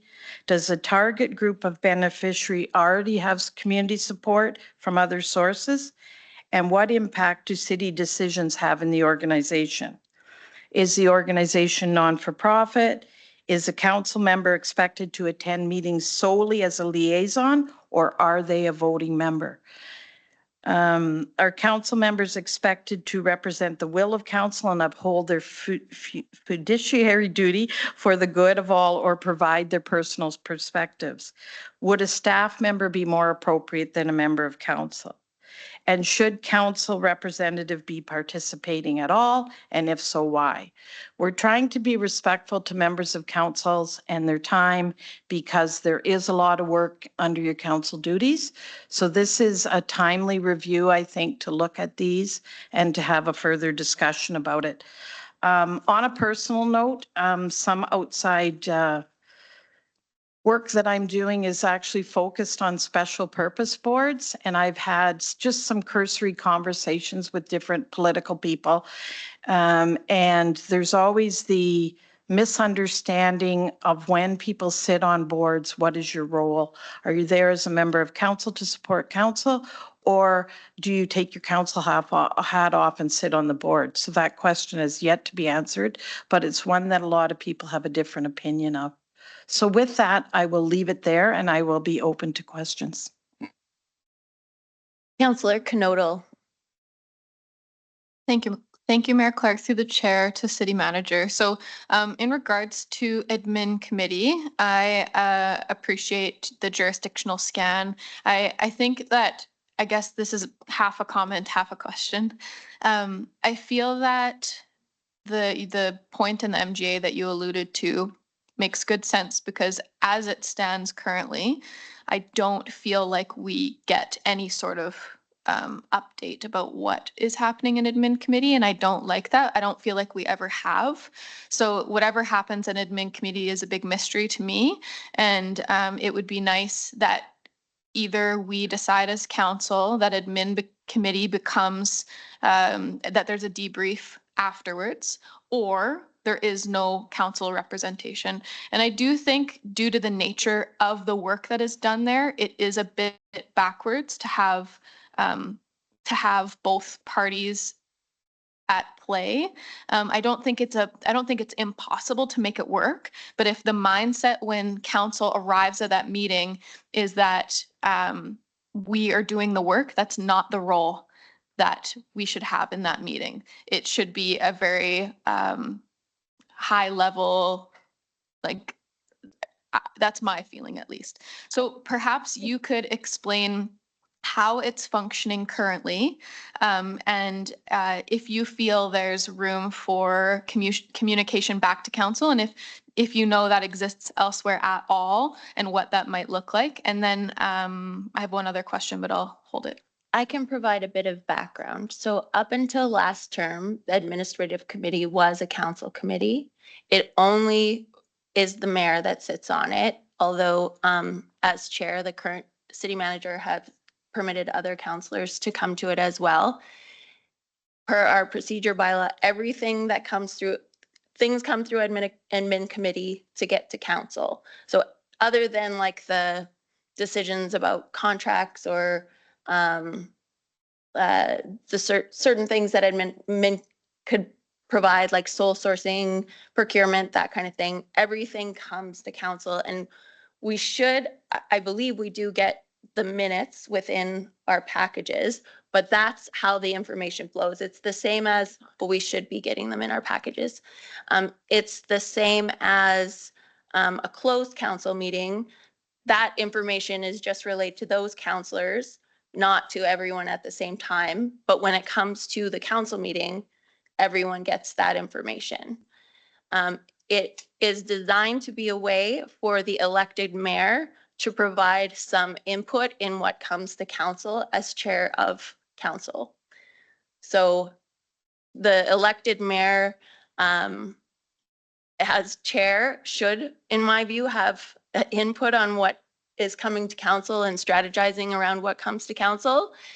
And so that was the purpose of it. It's like an executive committee on a board rather than, it's not called executive committee here. I don't know why it's called administrative committee. I agree that that's a bit of misnomer, but it's designed to allow that vetting and participation by the elected mayor to influence or have a say in what is coming to council. Can I ask a follow-up? Yeah. Okay, so yes, I did. Thank you.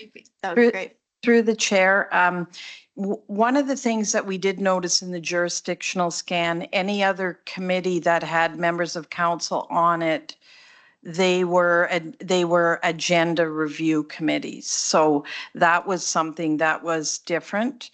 And one of the things that I do notice is that they're also, because it's a city manager committee, we do twice a week. We meet with admin committee and we meet with executive. If it was executive, there could be some synergies or some ways to, the mayor is correct, we do vet a lot of stuff through there and we do pass some contracts there, but I really don't think there needs to be a political member. It's blurring the roles. And I do think separating it out makes more clarity and more role clarity. We are very clear and we understand what council's objectives are and what we need to bring forward. We all have work plans. We all have the strategic vision and we know that. So we know what needs to be brought forward. I think the political piece that you see in the other municipalities very clearly is on the agenda and gender review committee. The only one that has something different is something in Strathcona County called the executive committee, but it's made up of all members of council, not administration. Can I ask you my? Yes, go follow-up? ahead. Thank you. City manager, I appreciate the information. Thank you. So I guess my concern is if there's no two-way communication, you're sharing with me that you report or you consult and give feedback on what is important as the chair of council. But if we have no say per se as to like, how do we know that what is being brought forward is our priority if we have no insight into what's happening in that meeting? Well, it should be guided by our strategic plan. And also, I would ask, what's the point of electing a mayor if they're not going to have some additional, as the chair, like, for example, all the chairs of committees will have input on what they're bringing forward. And it just seems to me that as the member of this council who is elected mayor, there should, and the chair of this committee or this council, that there should be some input. And if administration knows exactly what we want and that's the case, then we don't need committees either. We don't need any committees, because those committees are intended to be making recommendations to council. But if administration already knows exactly what we want, we don't need recommendations from committees. But then it's arguable whether we need 9 councillors. Councillor Hyder.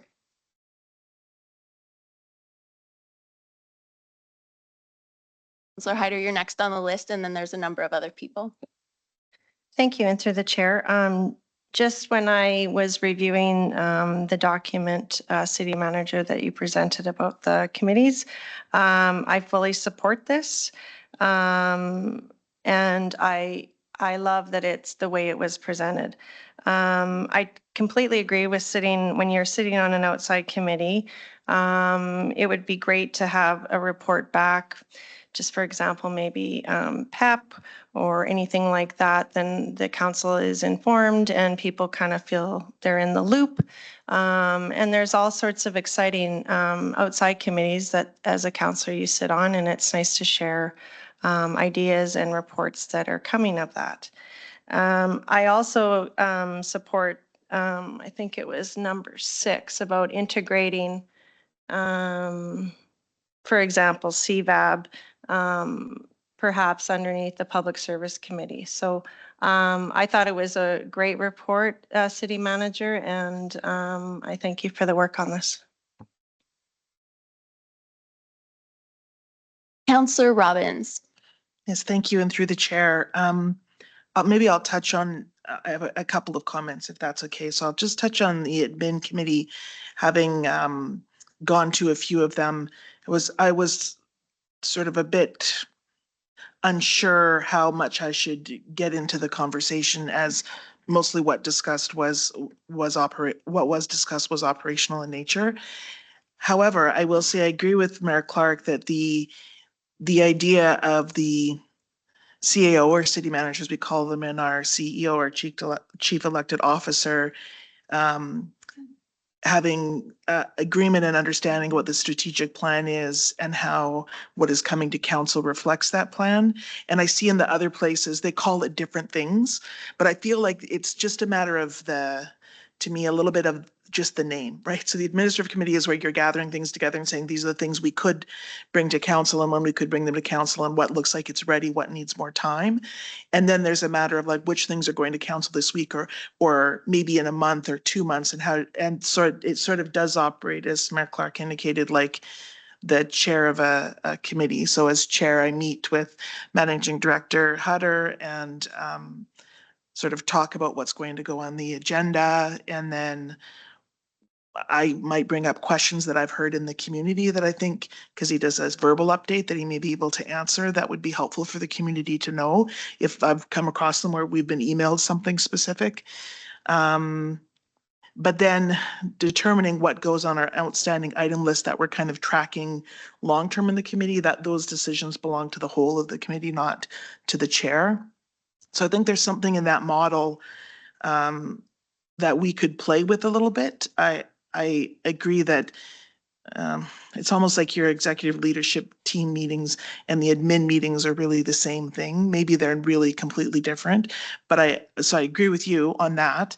But I also agree with Mayor Clark that we have to have the chair of council and the city manager both keeping an eye on the whole and the two different roles you have. And I know you're well aware of that from your previous experience in municipalities. This is not something new, I'm telling you. So I think it's just the wording maybe, but I hear what Mayor Clark is saying, and I think there's some way to work on that anyway. In terms of the recommendations themselves, I agree, terms of reference. And in fact, when we first started on public services back in 2021, the first question I had is there a term of reference for this committee? And there was none.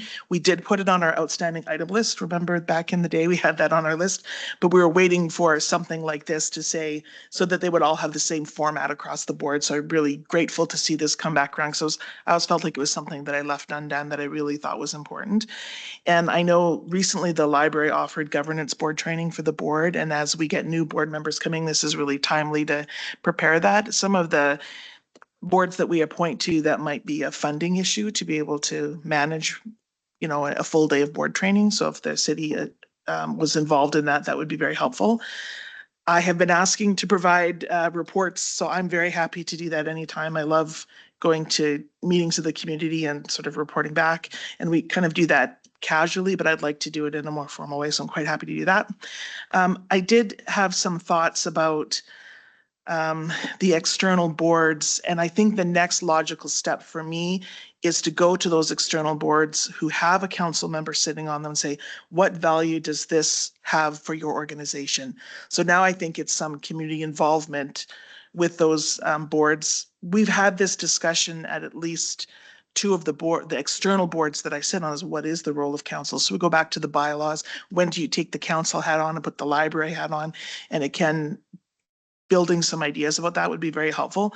But also there's a lot of community organizations who may want, maybe not a member of this council, but they may have at one time wanted a council member on their board.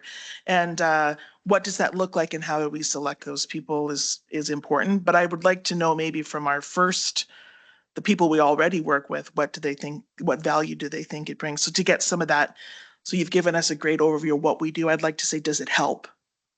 Or does it hinder? Because sometimes we can hinder. And I would be perfectly willing to have somebody tell me that I had hindered, and then that would, of course, change the way I did things.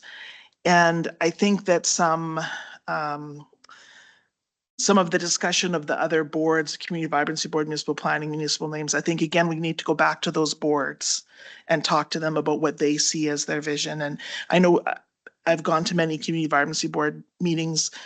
They've talked about strategic plan. They talked about going, not beyond their terms of reference, but to understand their terms of reference better and what the public services and council expects of them. So I think, to me at this point, if we could have terms of reference, if we could arrange board training, those are the things, because I know this is just for discussion, not decision. So this is just me talking. And then I think reaching out to the committees or the boards and organizations to say, what is it the council brings to that role? And then the three that you mentioned in point 6 here is to say, what do they think their value is and what do they want to accomplish? I think with that information, we could probably come up with more ideas about what the next step should be. But this is an excellent start. And I love a jurisdictional scan. I think they're my favorite thing. So I really appreciate the amount of work being put into it. But so those are my comments. I don't have any motions or anything coming out of that. I don't know if others agree or not, but those were just my thoughts of where we could go next with this information. Councillor McGrogan. Yeah, thank you. I got a few different things to say. First off, this is a massive amount of information here that in some ways is connected, and in some ways, in my mind, it isn't. But so what I was wondering, is being I sit on MPC and we look at the integration, so I'm going to go to recommendation 6. I'd just like some comment on this. I look at Community Vibrancy Board, the Municipal Planning, and the Names Committee, and I think, which one of these is not like the other one? And we think back to our matrix of skill sets. I know that on MPC sit ex-realtors and planners and all that kind of thing. And then on the Community Vibrancy Board, you have a different skill set. So I think so I question that. I know this is just, let's talk about what this looks like. And then again, further, what is the role of MPC? Is it slowing municipal development down by having that step, and should we even be having it? So I think we need to back up and ask those questions. So these are just some of my comments. The next one I just wanted to make was around, I know economic development sits under a standing committee to some degree, but it doesn't seem to have the visibility that I think it should. If it's like one of those 4 that we kind of said, this is so super important, let's get going on this, let's just get a plan. You've just done all this great work building the people and got the system set up. And I got some really good feedback from members of the community about that this last week as well. And so I guess my question is, should it be its own standing committee? So that brings, because I always think of standing committees, what the mayor said is, I kind of agree, but we're not really about coming back to council. I like to be on a standing committee and talk about things, but then I can't wait to hear what the collective council thinks. And I think we spend time getting to that. But the other thing that I think is really important about standing committees is it brings attention to the community of the things that are important, like economic development in my mind would be. And I know I'm not alone in sharing that view, I don't think, but just something to consider. So yeah, and our mayor on. Oh, and then one more can thing. I ask you a question about that? You're looking for like an independent or just adding it to one of the existing? Or you Sorry, were what's that? the economic development? Well, I always love to hear what everybody thinks about how it should look. And then I know I can't make the best decision, but I do, I know you know that too, but I do think that there's an opportunity to highlight economic development through a committee in a way that we haven't yet. So that's kind of all I meant. And I don't know what that looks like at the end. It might not be a standing committee. It might be something different, but I do think we need to bring some attention to it. And the last one on the admin committee, again, like Councillor Robbins, I sat on that as well. And the first thing I asked on day one is, what do you want from me? I mean, I'm here as deputy mayor right now, and what do you want? So it wasn't really very clear. And in my past life, I know what it would be like. It's a different world, but we had a board, a commission, and I wouldn't want them at my executive team meetings because we do governance and then we do operational stuff, but we are elected and it's a little different. So I would not want our mayor to be the gatekeeper for information. I'd want them to be synthesizing the information and bringing it forward to council. But I wouldn't want to think our mayor, and nothing to do with our mayor, like personally, but I wouldn't want our mayor just to be the gatekeeper of what gets to council or not. So I think there's some of those things. I just wanted to lay those thoughts out there, and look forward to feedback. Councillor Van Dyke? Can I respond first to Councillor McGrogan through the chair? Thank you.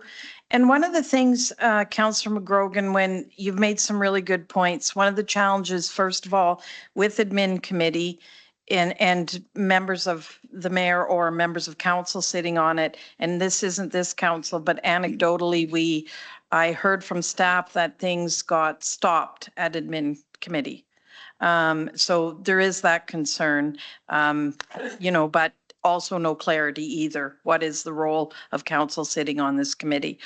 With regards to Dev, I do agree that it either should have a standing committee or be part of another standing committee. One of the challenges is because it reports directly to city manager that it doesn't have a standing committee. And that's also the challenge with people services. And that was to make sure that all these initiatives got completed.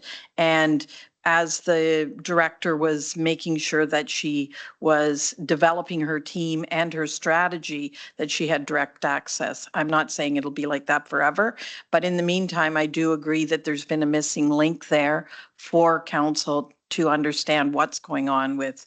Can I do one more thing before you jump in?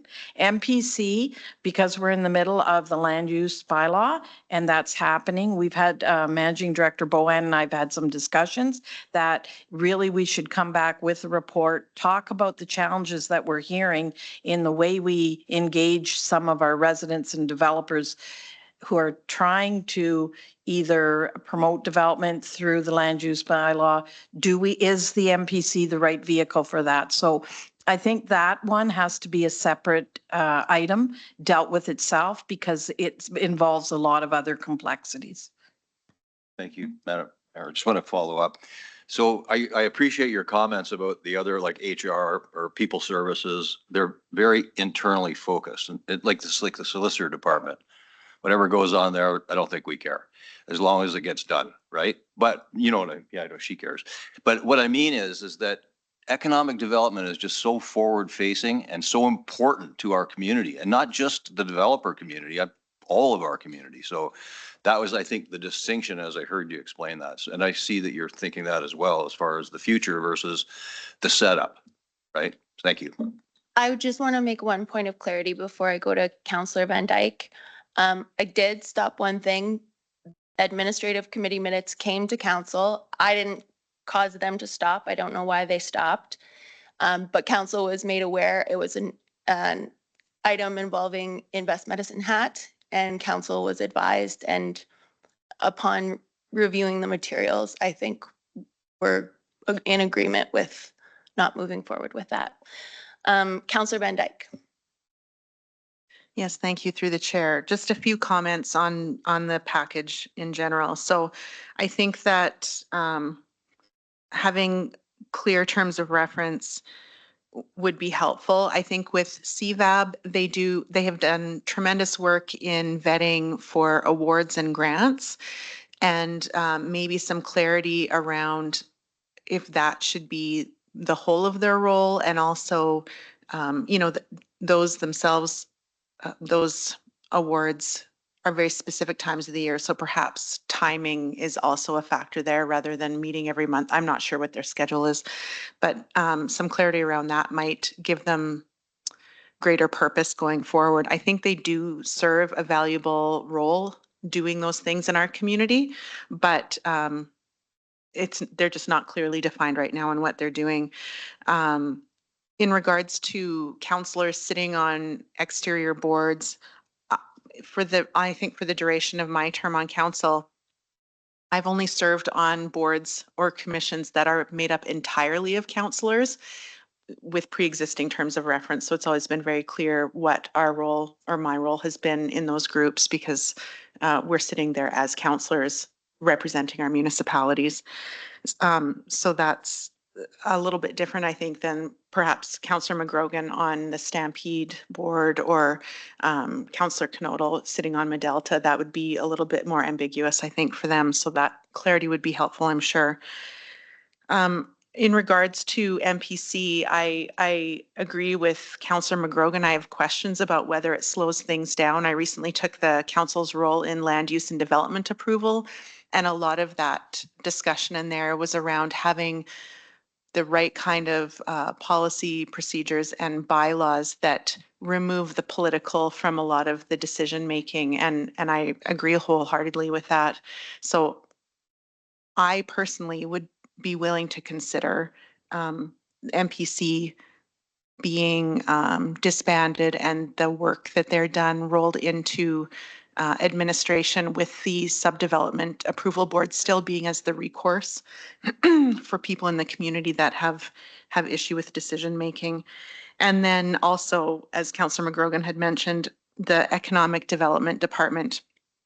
I agree that having committees allows the public to hear about things happening in a way that might not happen otherwise. We have media presence at open committee meetings, and so information can get out that way. There's a little bit more reporting, I think, that happens. So either a standing committee or, for example, a quarterly report to council, something like that. So there's just more information in the community that's happening. I don't know that a committee is necessarily the right way to go, but just some mechanism for greater information to the public and to council as well, because if we're not getting reports, we don't necessarily know the amazing work that's being done. I know they're going, you know, full bore ahead in the community with their work and they're doing great things, but we might not, by not having a committee or a designated time for reporting, that information just isn't coming through. So, and then I just wanted to mention too that I also attended some admin committee meetings as a deputy mayor, and as I said in a meeting, I am superfluous to this meeting, except for that I could bring, I guess, a political viewpoint. And a few times I did mention, you know, like this is how this might be perceived in the community from a political standpoint. But I didn't have strong feelings either way about being in attendance. So those are just my comments. Thank you. City Manager Mitchell. Thank you through the chair. And one thing I've been discussing with the clerk is that we're looking at bringing a report forward to council, which will have in it, hopefully if approved by council, a city manager update. So, you know, some of the conversations that we're hearing, especially from Councillor Knodel said it for sure, is that some of the things that are happening are not really, the information isn't getting through to all of council. So I think that might be a way to also let the public know all the other things that we're doing. And hopefully that'll come forward sometime in November. It would mean making some changes to the procedural bylaw, but that should be coming to admin committee in the next week or in the next couple of weeks, next week. Yes. So that is an option too, to get more information in front of council and the public. Thank you. All right, I have some comments as well. With respect to the members of council who sit on outside boards and committees providing a briefing report at the next regular meeting of council, there's two things there. One is, I'm not sure that every board, like some of the boards are because we're related to them, but for example, a community foundation has in their bylaws that I'm the chair of the board selection committee, and that's legislated. So I don't know how that happened. It happened a long time ago. Similarly, some of the other boards, it may not be appropriate to bring, like it's a separate thing. It's by virtue of our office, but not council related. It's just that we are all also humans with offices, and sometimes people want, you know, that position on their committee, but it's not necessarily open to the public. And so some additional research there, I think. And in addition, the next regular meeting of council will generally be before the minutes for the committee or board meeting come out. And it seems to me just quite a bit simpler for everyone to just have the minutes when they come. I've been doing that with the Rural Renewal Committee, just putting the minutes on when they are approved by the board or committee. Yep. Thank you through the chair. Just with regards to that, in past municipalities, what we've done is monthly We had bi-weekly meetings. So monthly, it was just an update so the public and other members of council could know where the council members were sitting and what they were doing. And it's a really good opportunity for the public to understand all the things that council does outside of just come to council meetings. And then if there were specific things, members of council that were highlights and they wanted to highlight it. So it's not that you would necessarily have to spend a lot of time going over everything. It was just a list that was in the council package and it could be discussed further if need be. Okay. I've already stated my thoughts on administrative committee. Amending the AO bylaw to be less prescriptive, as presented in the briefing note. To me, I'm opposed to that. It's a transfer of, it's getting council reducing their own duties and responsibilities, and increasing administrative's jurisdiction or purview. And then with respect to the integration of the boards, I agree with what Councillor McGrogan said, but there was an additional thing that, and this is from a long time ago when we decided to do this review, but one of the main things that I wanted kind of to have discussed is that there are a number of groups that are kind of self-created within our community, that if they had their own committee or their own group of them had their own committee that had some kind of reporting up to council, or maybe they're just provided a regular opportunity to speak to council or to a council committee, then it would come to council. But there's things, and I know that in the previous council, they moved towards this community vibrancy board. But for example, I think it is very, very important that we try and get youth interested in becoming municipal leaders. And so we had a youth committee, I think, at one point that members would sit on. And I think the struggle was that council, or at some points, someone always said no to them. And then so they kind of felt like, oh, well, what's the point of participating in this? So we could do that for any number of things. Environmental committee, I think, was one. We could have a social disorder committee, utilities. And from my perspective, that just provides a voice, like people self-organize within the community. And then instead of feeling like they have no outlet for that and just, getting angry and emailing all the counselors and stuff, a committee with the appropriate access to council or administration, they could synthesize those issues and those concerns.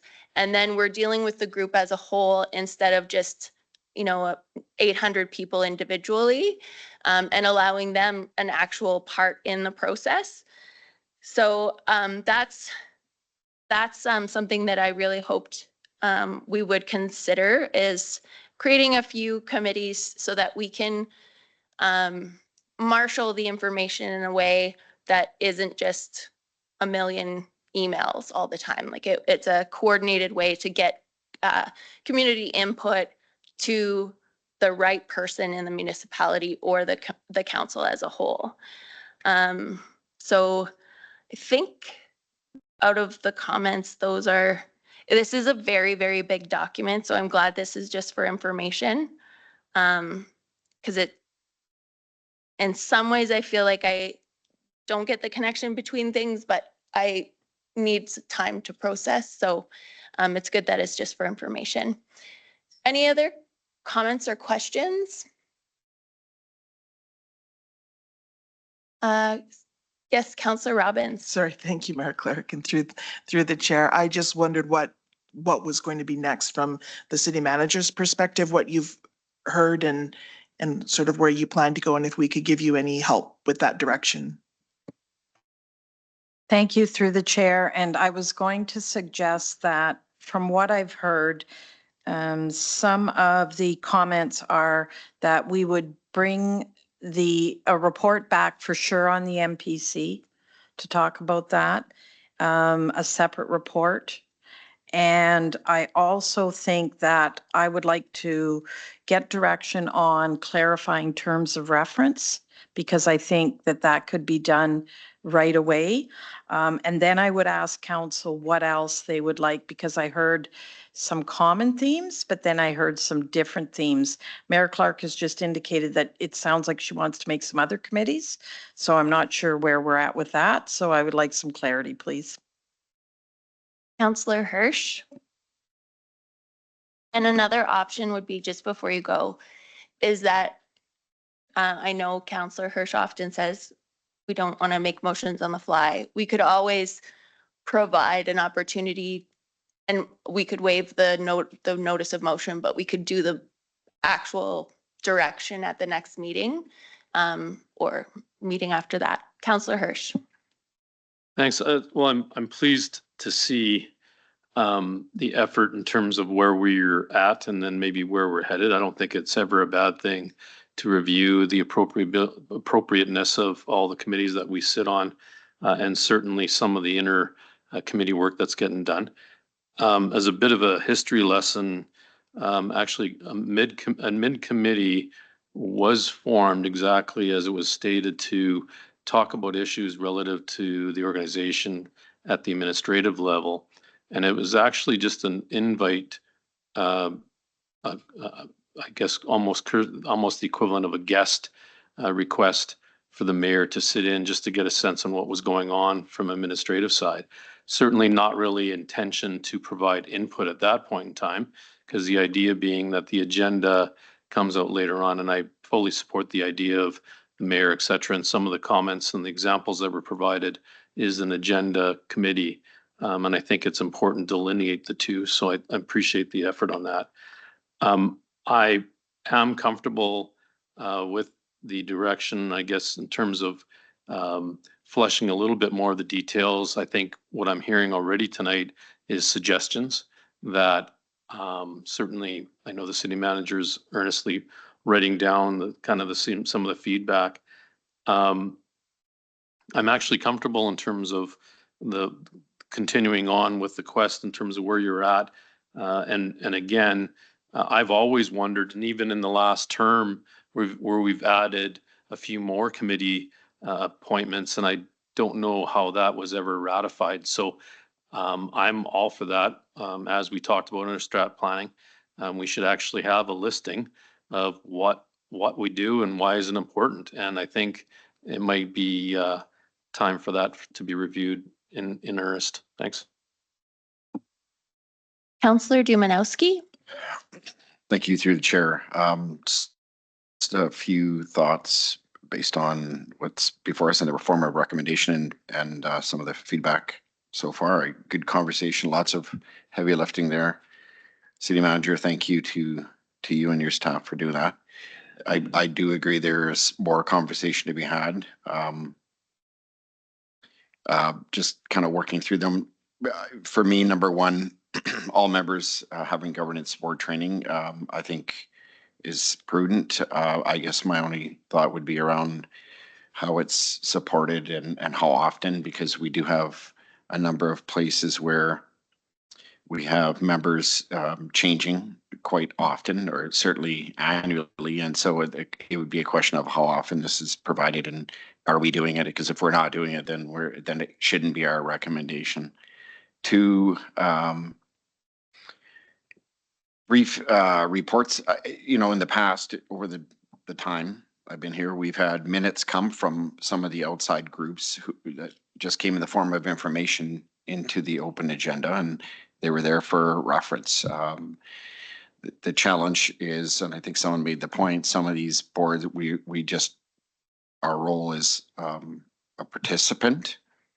We're always participating, but we're one participant amongst many. They're not really minutes or directions that are owned by one person. They're owned by the entire group. So it's difficult to maybe partition those out and make sense of that. But I think a quick highlight certainly would be of value. I guess further to the minute point I made, so for example, Medelta's minutes, and I think at one point CCDA and others, when they were in existence, obviously, would come through, and there were opportunities to have questions. I guess the best analogy I would have would be police commission's minutes come through here often are just referred to or read for information, but there are times where there are specific questions that might come out of that organically, and then there's an opportunity to ask it by the representatives who sit there. As far as limiting admin committee to members of admin only, I again, to Councillor Hirsch's point, I think there's comments and waiting on both sides of the what I heard tonight. The challenge I see is, and even though the mayor in the function of that title plays a role as chair, I also heard would not specific to you, Mayor Clark necessarily, but would have the ability or create direction around what council would hear, or when they would hear it, or what wouldn't come to council, or why wouldn't it come to council against maybe staff's recommendation or otherwise. And the challenge I have with that is, even though, and there was an analogy made to committees, even though we chair and we in that function, the information makes its way to the group at the appropriate time, and eventually that information comes to council as a whole. My screen blacked out here, but in the last 2 points I'll make here, there was some conversation around economic committee or an economic group. So we've had economic committees and advisory boards over the time, and it's kind of gone back and forth. The pendulum swings, as it truly says. Historically, and we have also had economic development internally and externally. And then we had it internally, but functioned as an external. And I think that's probably what it's meant to mimic right now. And that was intentional. Some of the conversations over time was when it was internal and front facing as a committee, it was heavily burdened by administrivia. And really, when you think about it, that's inevitable. Your whole focus is around the touch points to council, admin committee, and the amount of time and effort and energy that group of people in a specialized role have to play in economic development as a whole is significant. And it's not to suggest, though, that they don't have a response, that they're not wanting to be responsible or they're choosing not to. It was very intentional to keep them a little bit segregated, so they had the opportunity to just function in the form that they existed in. But I do agree that having some kind of a quarterly sounds excessive. Honestly, it fits, sounds right. It's a good soundbite, but really even semi-annual reports to council, I think, would be appropriate. That's my opinion.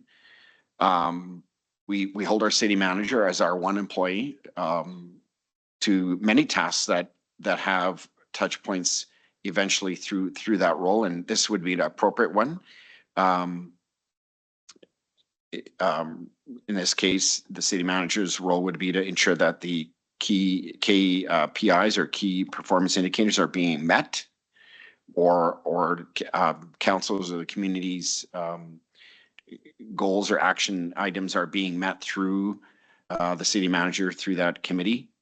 Not unlike other things like we talked about earlier, this strategic plan. So for me, these are some of my thoughts.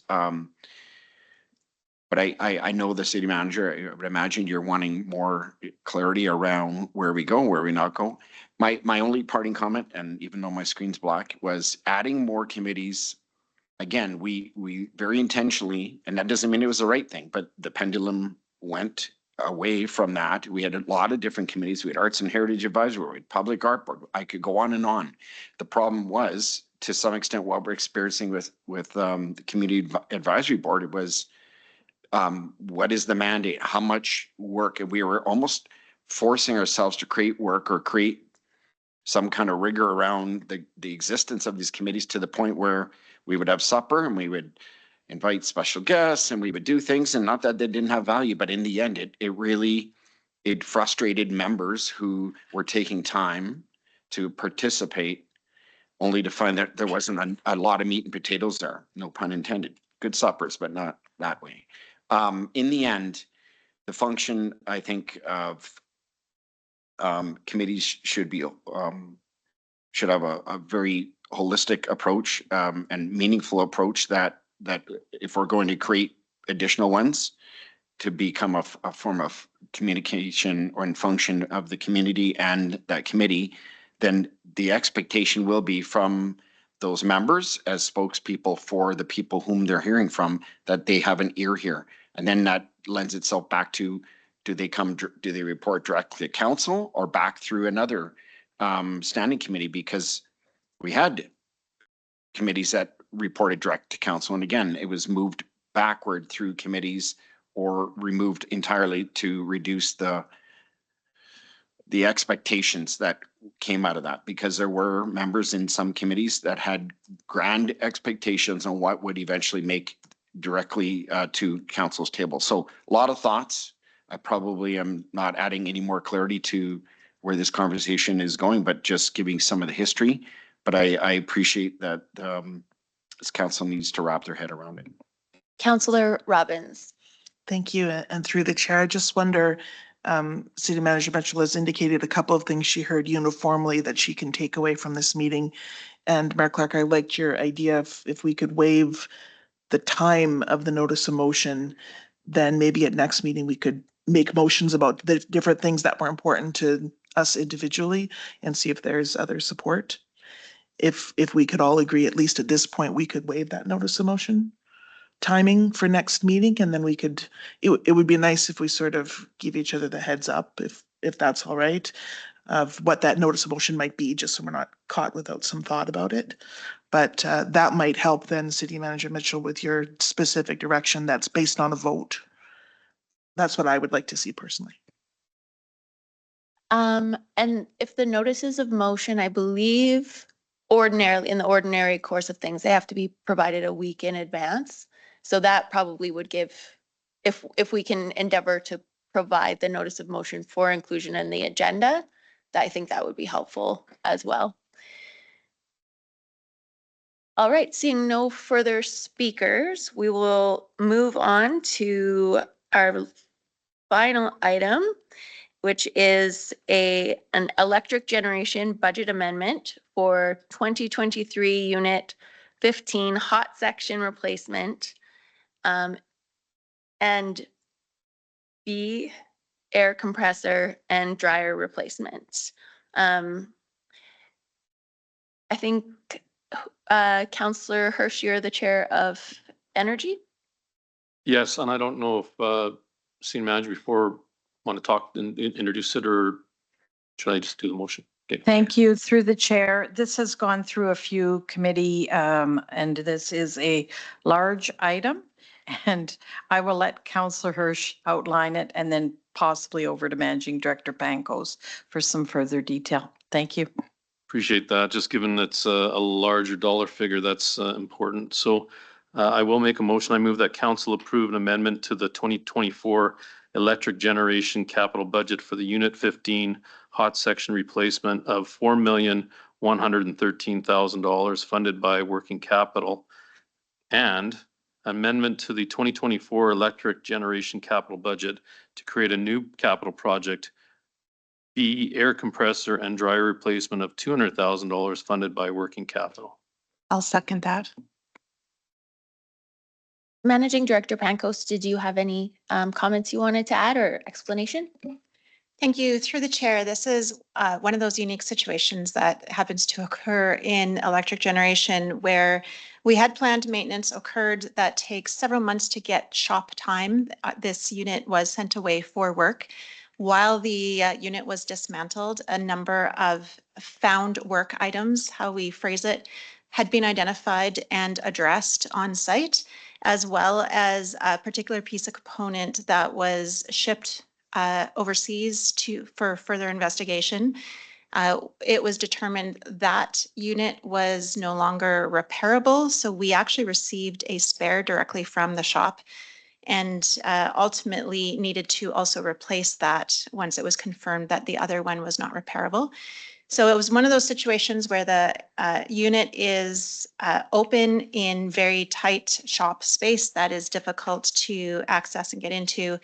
So we ran into a challenge. Our governance process does require us to seek budget amendment approvals and any kind of budget approval in advance before work is committed. However, in this case, because it was open, needed to be addressed and closed up, that wasn't a practical approach.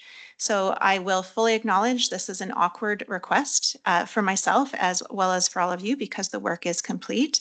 However, wanted to flag that we have been working cross-functionally as a staff group, and the intention is for corporate services as early as next council meeting to bring forward a policy solution to better align governance requirements with business needs.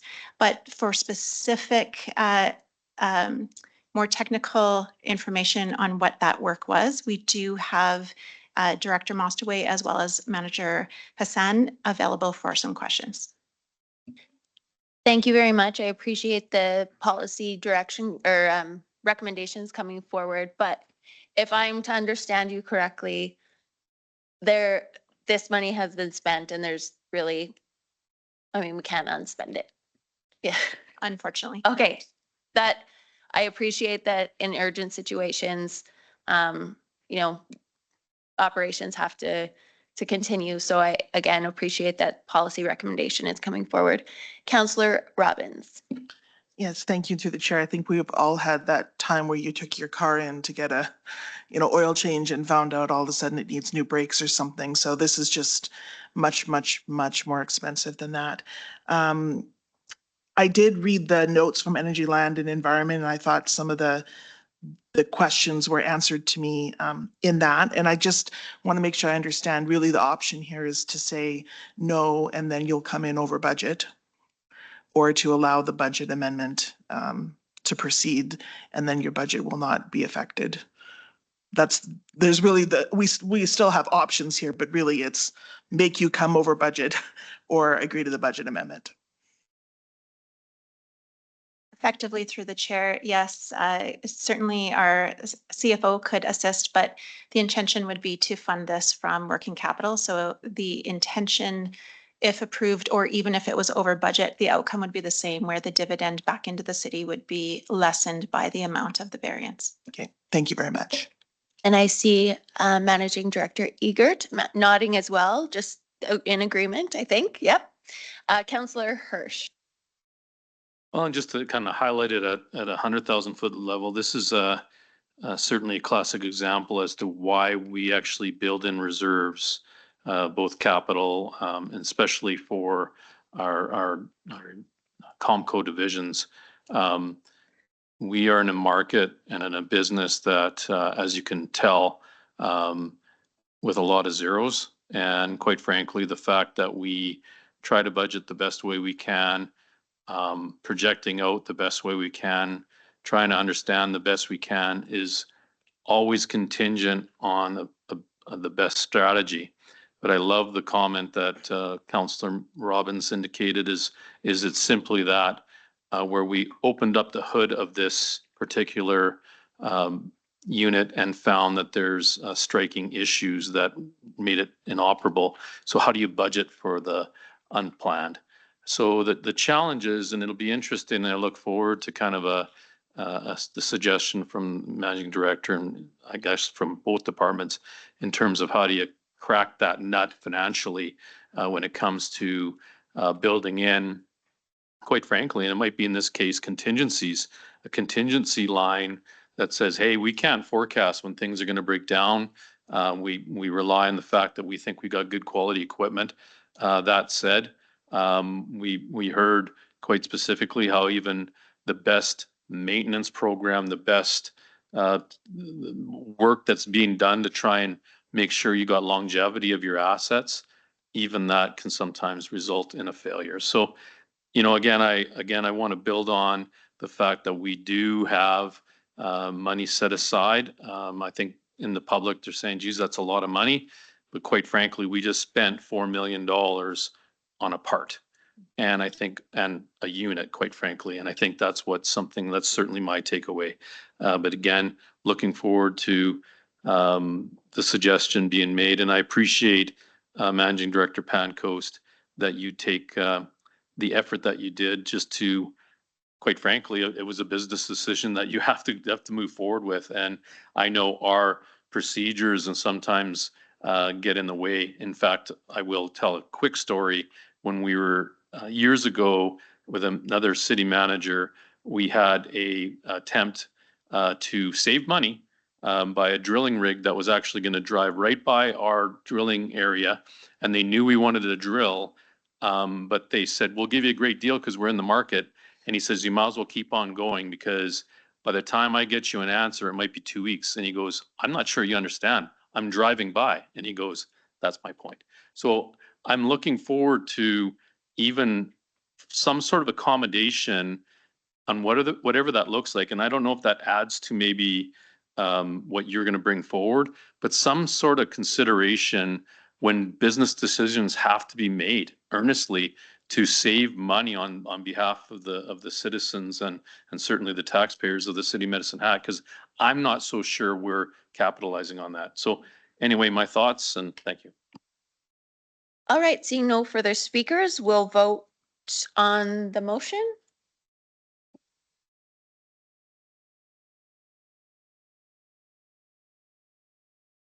That's unanimous. Are there any councillor reports? Councillor McGrogan. I think we should end the night with some feel-good story.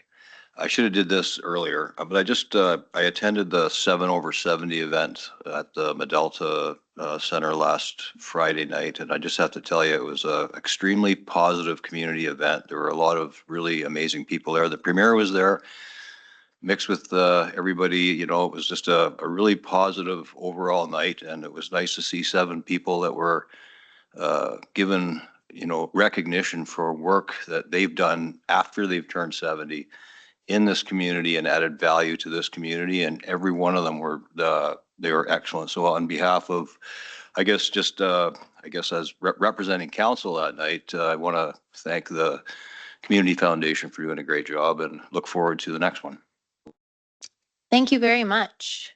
I unfortunately was unable to attend because I was ill, so thank you for attending in my place. And are there any objections to adjourning? Seeing none, the meeting is adjourned at 9:19.